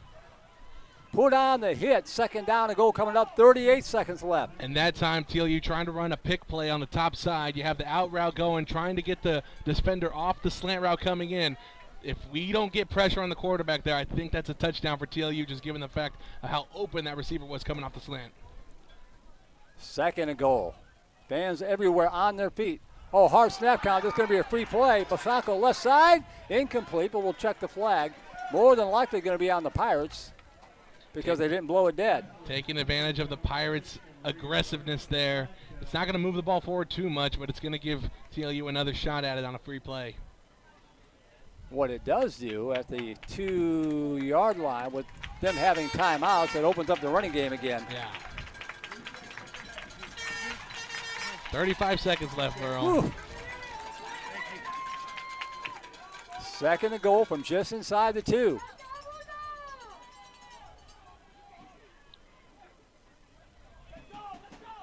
Bosacco in the shotgun. Guzman in motion. Bosacco follows him into the end zone, touchdown.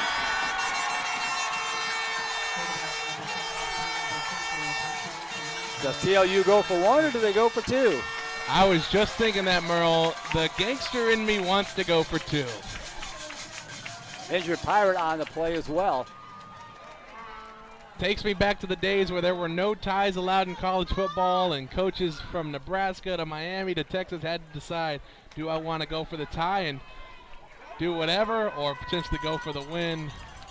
And it looks like here, at least for the time being, they will go for the tie.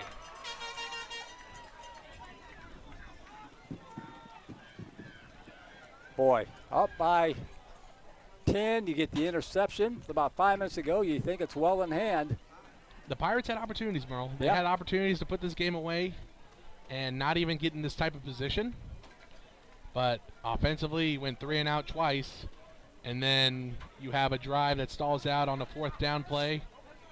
It's one of those things where if you don't execute, like we talked about the importance of at the beginning of this game, you put yourself in situations like this where a team who knows they have to win to make the playoffs, they're not going to give up. They're not going to quit. Right. Have not seen who the injured Pirate is. He's still down on the carpet. And just given the amount of time here, do you think it's in his head, Coach LaHue's head, that maybe he wants to go for 2? He's talking with Bosacco on the sideline right now, and I think Bosacco's trying to get him to let him have the 2-point conversion. Yeah, he's in his 3rd year here at TLU, but he's been coaching for a long time at both the collegiate and the high school level. There's no scenario I don't imagine that he hasn't seen. Only guy in this building that's seen more football than you. Yeah.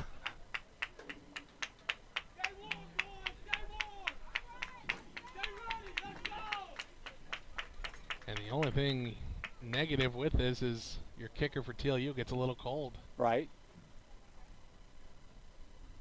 I'm not saying that's a negative from my perspective, but from a certain perspective. Yeah, he is back-to-back conference player of the week on special teams. Is a Small kicker sample for TLU. size, SCAC. Joaquin Rodriguez, 41 out of 42 on PATs. He's already hit 1 field goal today.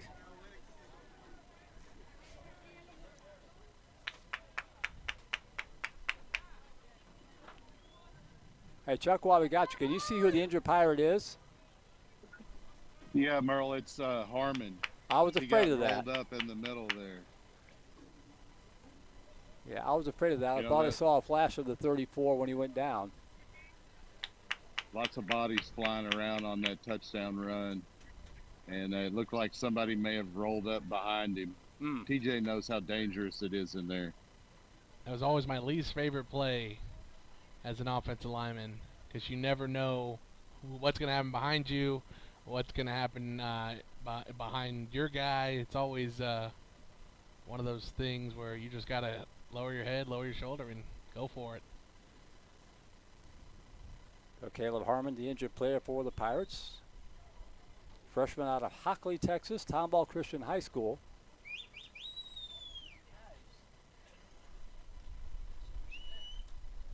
And the training staff being extra careful with him.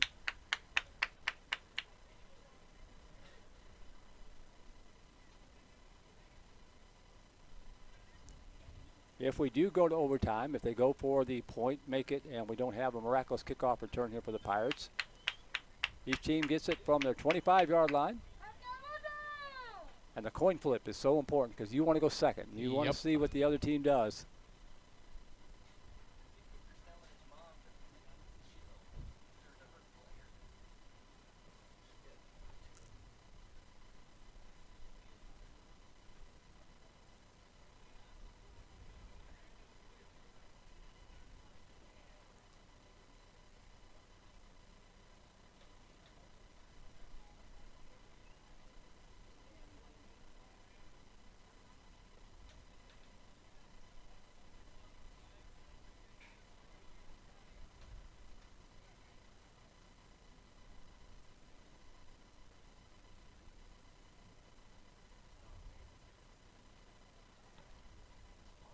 Yeah, just an unfortunate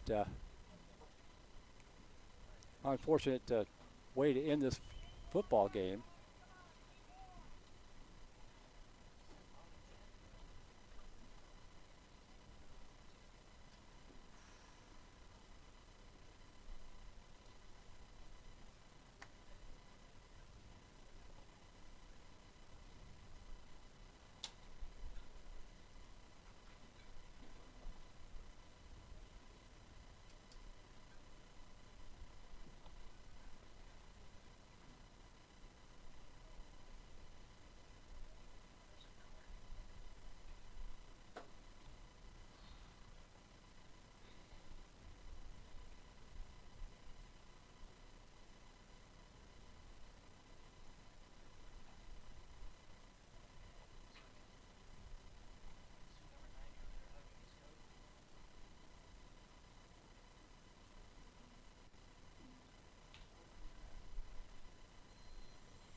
Yeah, we're just staying quiet and letting this play out here. We're not going to speculate.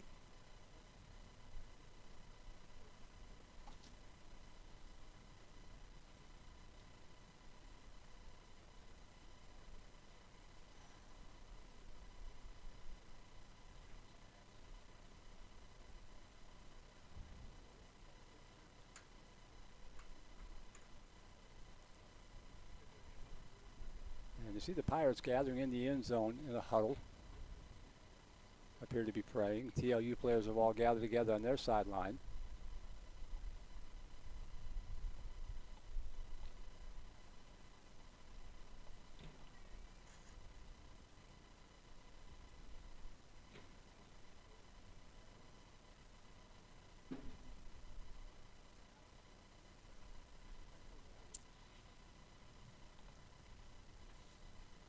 I'm always surprised, TJ, especially at the collegiate level, that there's not an EMS.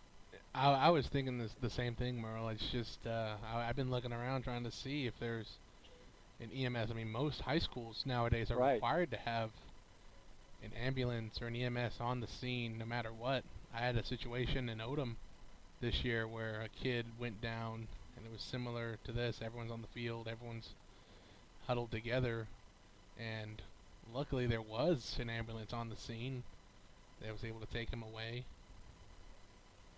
But you would think at the collegiate levels, Georgetown, they have one every week in Southwestern. Right. Not that the training staffs and the student trainers don't do a great job, but there are some things that are kind of above their pay grade. Yeah, there are certain things that just require an extra level of care.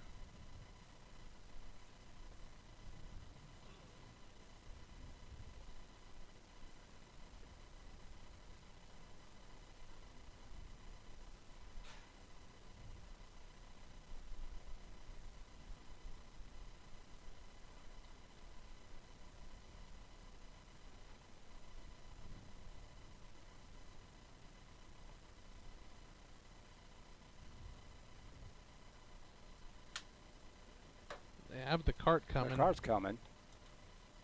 Not an EMS type of cart, more of a golf cart.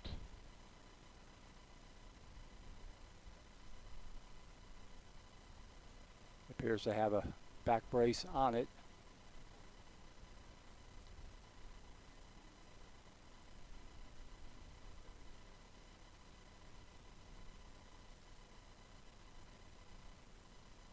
Gascoigne Schwab from Southwestern walking out in the field. Associate Athletic Director. Probably no one better to have there, too. He was also the head trainer for a long time at Southwestern. I forgot about that. You're right, yeah. There's a lot of medical professionals out there from the TLU and Southwestern side.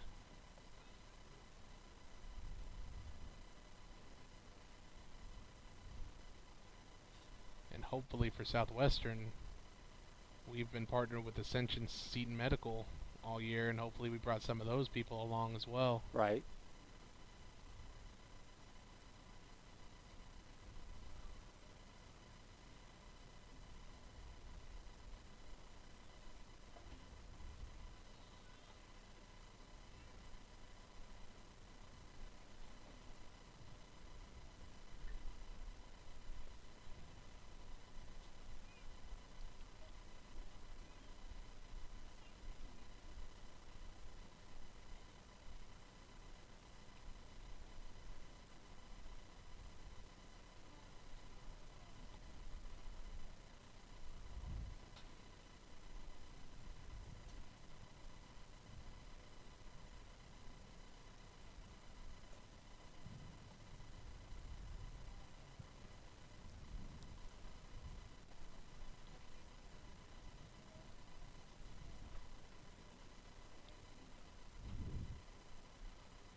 All right, they're lifting.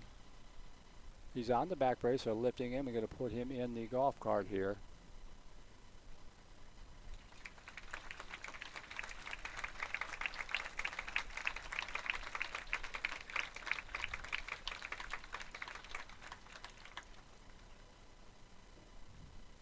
Boy, oh boy, as fun as this game is, it's still got a bunch of large men running into each other at high speed, and you just hope that Caleb Harmon will be okay. And we always say it's a game and everyone's competing and having a good time, and it's things like these moments like these that make you remember it is a real thing that you're putting your body against the line against other people.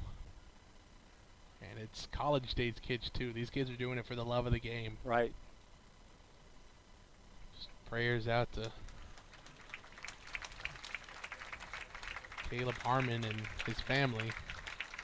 I hope everything's okay.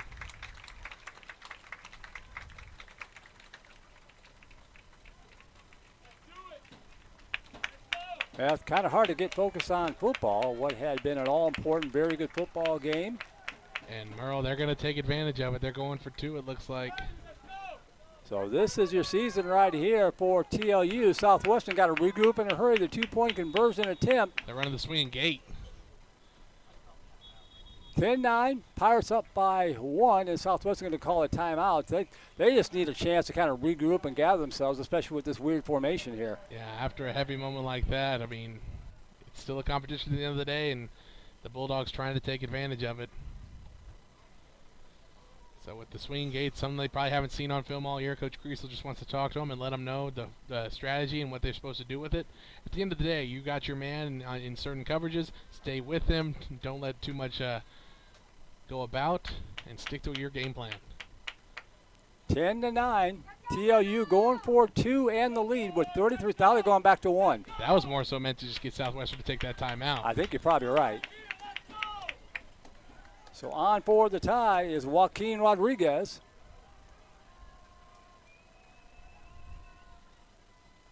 Low snap, good hold, kick is up, and he drilled it. So we are tied, 33 seconds left. And if you're Southwestern, you would love to get a long return here. The wind is kind of swirling again. Haven't had the chance to have a return yet, Merle. It's always been touchbacks all day. And for a Pirates team who didn't even think they'd find themselves in this position here, it's all about regrouping, remembering what the game plan is, coming in and trying to make something happen. Pirates with 1 timeout remaining, 33 seconds on the clock, and a 10-10 ball game.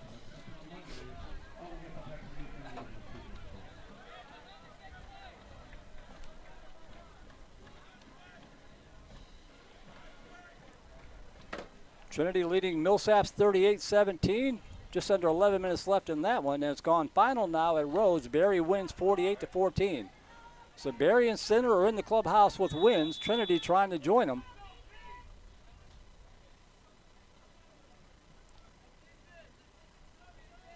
Yeah, the kickoff coming here from TLU.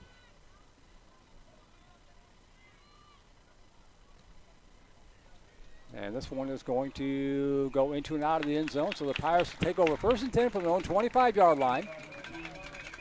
You figure you got to get it to at least the 35 to even have a shot at thinking about a field goal. So that's, what, 35, 60 yards?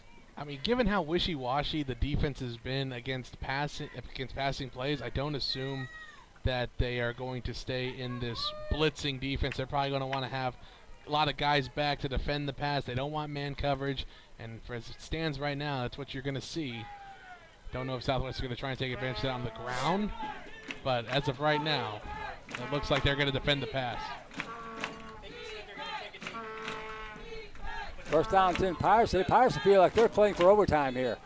They're not going to take a chance. Oh, they fumble it. Yeesh. Well, you haven't gone into center all day long. You never know what can happen, Merle, in those types of situations. So, got to regroup. Got to refocus in on the task at hand. You still have to win a football game. Pirates don't have to snap it again if they're not going to. They can just come off the field, and we will go to overtime. So, overtime rules again. Have a coin flip. Each team will get 1 possession starting from the 25-yard line.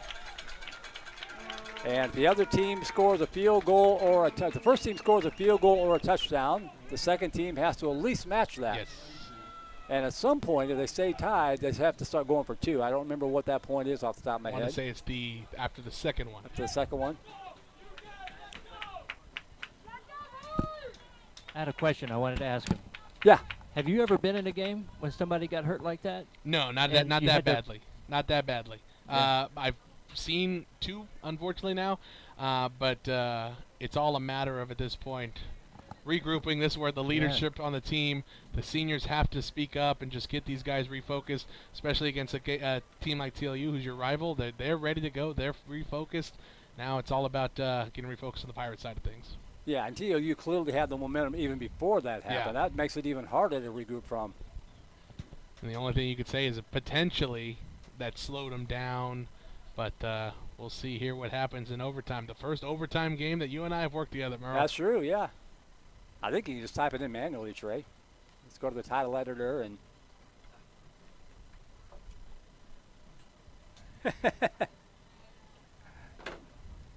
We have to go deeper into the playbook here sometimes, too. So we'll have a coin toss, and I mentioned you want to win the coin toss. That means the other team can go first. If they only get a field goal. Or you just stop them from the jump. jump. Or you just stop them from the jump, yeah.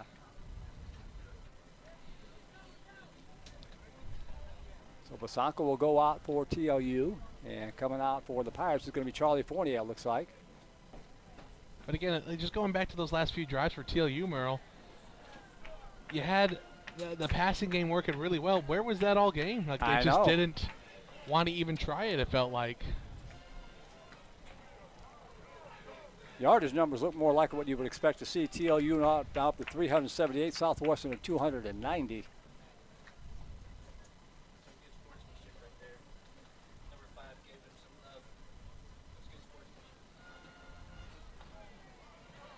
Officials going over the ground rules here with Charlie Fournier and Caleb Basanko. Basanko will be back next year, or at least was eligible to be back next year.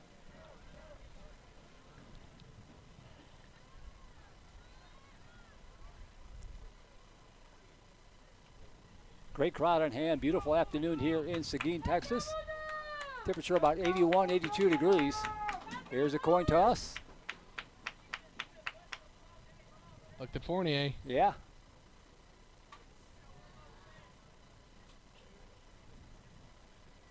I would imagine the Pirates have won the coin toss. That's what it looks like.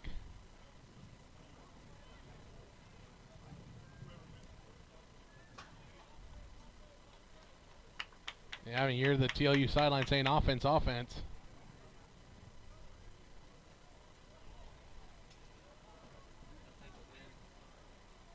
Yeah, I think they're going to go from right to left. I think you're right, Trey. Yeah.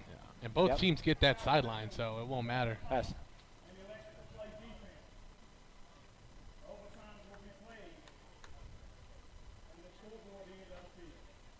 So we'll go from right to left. TLU get the football first and 10 from the 25-yard line. Clock not a factor. No clock in overtime.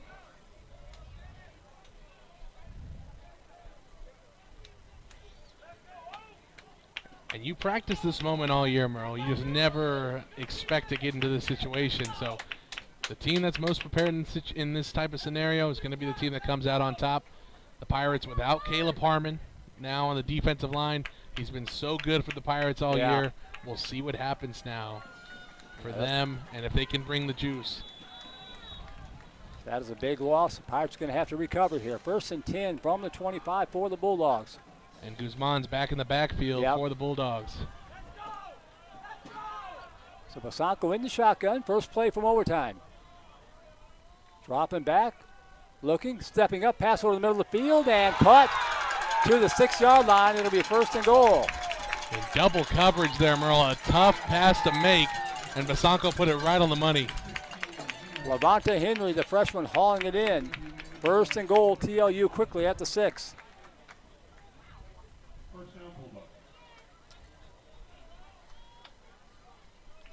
Pirate defense trying to come up with a stand here. Basanko, handoff on the end around, trying to get the corner. Turn will not, takes a shot back to the 10-yard line. Beautiful job defending there for Southwestern. Aiden O'Connell along with Braden Cundiff, who was injured earlier, back out in the field. 2nd and goal from the 10. And just another great job of following the sweep play, making sure to stay on top of it, not allow a cutback. Good job by AOC, swarming there on the ball. 2nd and goal back at the 10. 2 receivers wide right, 2 to the near side. Guzman to the left side of Basanko. Dropping back, looking left, pass left side, and a sliding catch made at the 4. Going to bring up a 3rd and goal from the 4-yard line. J.P. Reyes on the coverage. That pass completed to Eugene Robinson. These out routes are killing us in the zone coverage, Merle. Another big chunk of yards gotten right there for the Bulldogs to put this inside the 5-yard line. Big play here, 3rd and goal from the 4.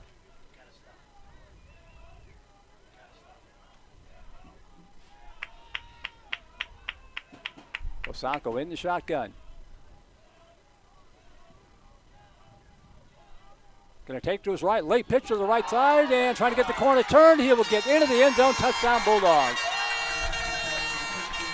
Guzman takes it in, and TLU leads it for the first time this afternoon, 16-10 with the extra point pending. And for the first time today, we don't key in on the pitch. We key in on the quarterback, and Basanko gets the pitch out to Guzman, who runs it into the end zone. And it looks like TLU is coming out in the swing gate once more.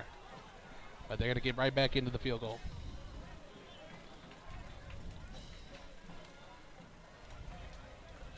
So Rodriguez trying to tack on the extra point here, make it a 7-point ball game.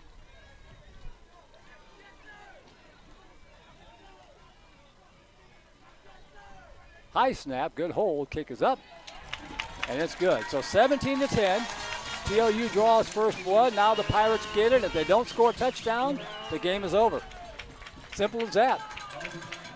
But knowing that, Merle, you know that obviously a field goal doesn't cut it, so you have 4 down territory every single first down. You have 4 plays to get 10 yards. And that is the one positive that you get of going second. You get to see exactly what happens offensively for the other team and what you need to do on your end of the play. So Jalen Spriggs brings out the offense. First down and 10 going from right to left from the 25-yard line. Here they come, Merle. Yeah, they're back. Man covers on the outside once more. Reyes, Spriggs dropping back. Fade pattern, right side, and incomplete. Second down and 10. It was there. It was. Trinity leads Millsaps 38-24. 6:20 left to go in that one.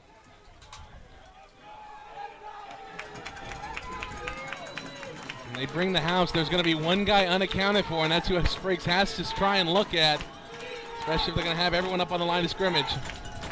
Second and 10 from the 25-yard line. Spriggs dropping back.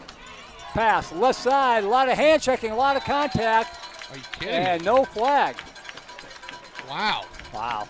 Wow is right. He went right through him. Third and 10. Right through him, didn't turn around to look at the ball. Don't know how you don't call that. I don't either. Blake Garcia, the intended target. Pirates with 2 plays to pick up 10 yards.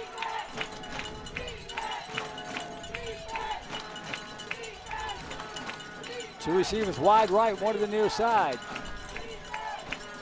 Spriggs dropping back, pressure coming, in trouble.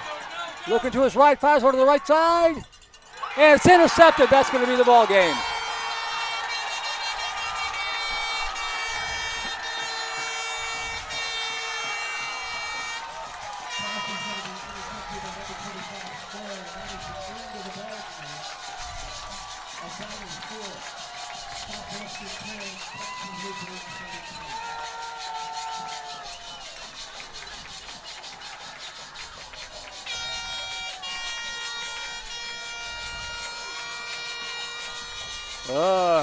TJ Baylor, this one's going to sting for a long time.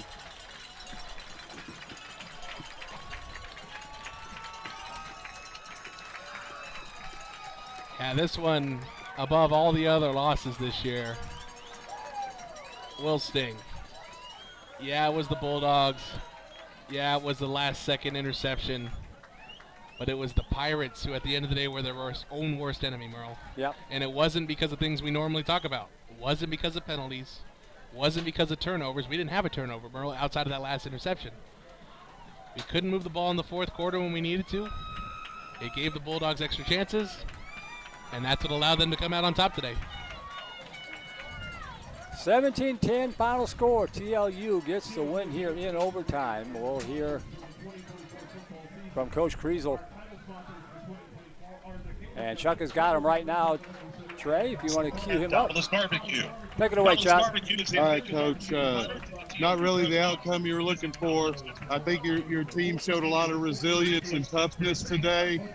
No quitting those guys. Give us your thoughts. Well, you said the first word is outcome, and we don't think about outcomes while we play, while we practice, while we do stuff. The outcome doesn't mean anything. What it means is to make sure we do things right, make sure we continue to improve. Our guys represent this university great. I'm so proud of them, what they did this year, and we're really, really proud. We love we got the W today. We played a good football team. We played really well. Well, Coach, you had a player that get injured late in the game. is there any news about his condition? Yeah, he looked. It's Caleb Harmon. He seemed fine. He's got all the feeling and everywhere. You know, his neck is a little bit sore, got hit a little bit high, but I think he's going to be okay. I don't have anything specific, so please don't quote me on that. But it looks like he's going to be all right. So he played a hell of a game too. He's had a hell of a season. Yes, and sir. just the way it's kind of been going for us this year. But hey, we've really improved in a lot of areas. Super proud of these guys. Well, you got a lot to build on, Coach. Moving forward, we look forward to it as a broadcast crew to the success that's in the near future for your Pirates. Thank you. I just want to thank everybody that's been watching and listening to these guys. They do a great job following us. I hope you guys love the kind of product we're putting out there. And again, we're going to continue representing how to play football the correct way, the right way, to continue to improve. Thank you all for tuning in, and thank you guys for the great job you guys do. Keep building those young men, Coach. Good luck. And there you go, Merle. Tough outcome for our Pirates. A lot of respect earned, I think, by the Southwestern team. TLU knew they were in a battle from the opening snap, and they just came out on top. Tough break.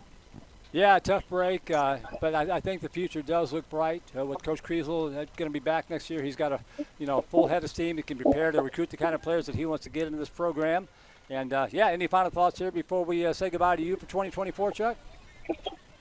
Well, I can say that I could physically feel my hair follicles turning gray during that end of the fourth quarter and into the overtime. I couldn't have rooted harder for anything really in my life. And, now it's time to root for Caleb Harmon's recovery and his family. And, I just want to, have everyone in the audience keep him and his family in your prayers.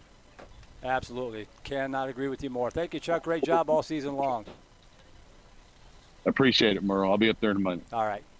And TJ, of course, the best news out of that whole post-game interview is the fact that he apparently has all feelings and that kind of thing. That is awesome news. Yeah, most definitely. Prayers out to Caleb Harmon and his family. He's a great player. It's going to be missed, not from his team, but just in general for this whole community. So prayers out to him and the family. Well, what a ball game, what a season. The Pirates just showing a lot of seeds, a lot of good stuff, I think, coming down the pipe here for Southwestern football. You're completely right on that, Merle. There was a lot of glimpses of very positive things, starting off 2-0. You had the interim coach come in July, a few weeks before camp. Right. And then you just, here and there was opportunities to flip the record and end up maybe 6-4, 7-3. We're going to end up 4-6, but at the end of the day, I don't think this record is indicative of who this team is and what they've become over the year, just the growth they've seen. And in terms of legacy, this senior class is going to be remembered as one of the most important classes in Southwestern history because they were the start of this new era of Pirate football. Right. They were a culture shift compared to other classes that came before them, and they got these underclassmen ready and showed them what being a Southwestern man was all about in some of the best way possible. And so kudos to this senior class. We're going to miss them, but we look forward to having them around as alumni, and we're excited now to see what Pirate football has in store for the many years to come. We wait for it all year, TJ. It comes and goes in the blink of an eye. It's been an awesome season. Yeah, thank you again, you and the team and Vype for letting me be a part of it. Thank you to Coach Kriesel and everyone else for letting me be a part of this as well. You don't know how much it means to me as an alumni to come and do these games for Southwestern. Well, we could talk all afternoon, but it's not going to change the final score, so I guess we better pack it up and get out of here. That's going to do it for us this afternoon and the season. Special thanks to Southwestern Director of Intercollegiate Activities, Ken Ralph, Senior Associate Director of Athletics, Glenn Schwab, Associate Director of Athletic Communications, Bailey Middleton, Rita Haley with the Georgetown Sheraton, the Georgetown ISD staff for their help on the home games, Head Coach Bill Kriesel, and, of course, you folks out there for tuning in all afternoon and all season long. From our broadcast partner, TJ Baylor, our sideline reporter, Chuck Tracy, producer Trey Grubb, and cameraman Michael Rose today, quality administrator, the coach, Les Clary, as well as our regular producer, Melvin Jones, and cameraman Okoye Anderson and Harley Hudson, our technical director, Suna Bincott, communications director, Christina Weber-Bertrand, and everyone at Vype Media. My name is Merle Bertrand, signing out from Bulldog Stadium in Seguin, where the Southwestern Pirates have fallen to the TLU Bulldogs 17-10 in a heartbreaker in overtime. It's been a great, fun season. It's been a blast sharing it with you folks out there. Enjoy the holidays. Have a great start to your 2025. We hope to see you next fall for more Southwestern Pirates football right here on Vype. Good afternoon from Seguin, Texas.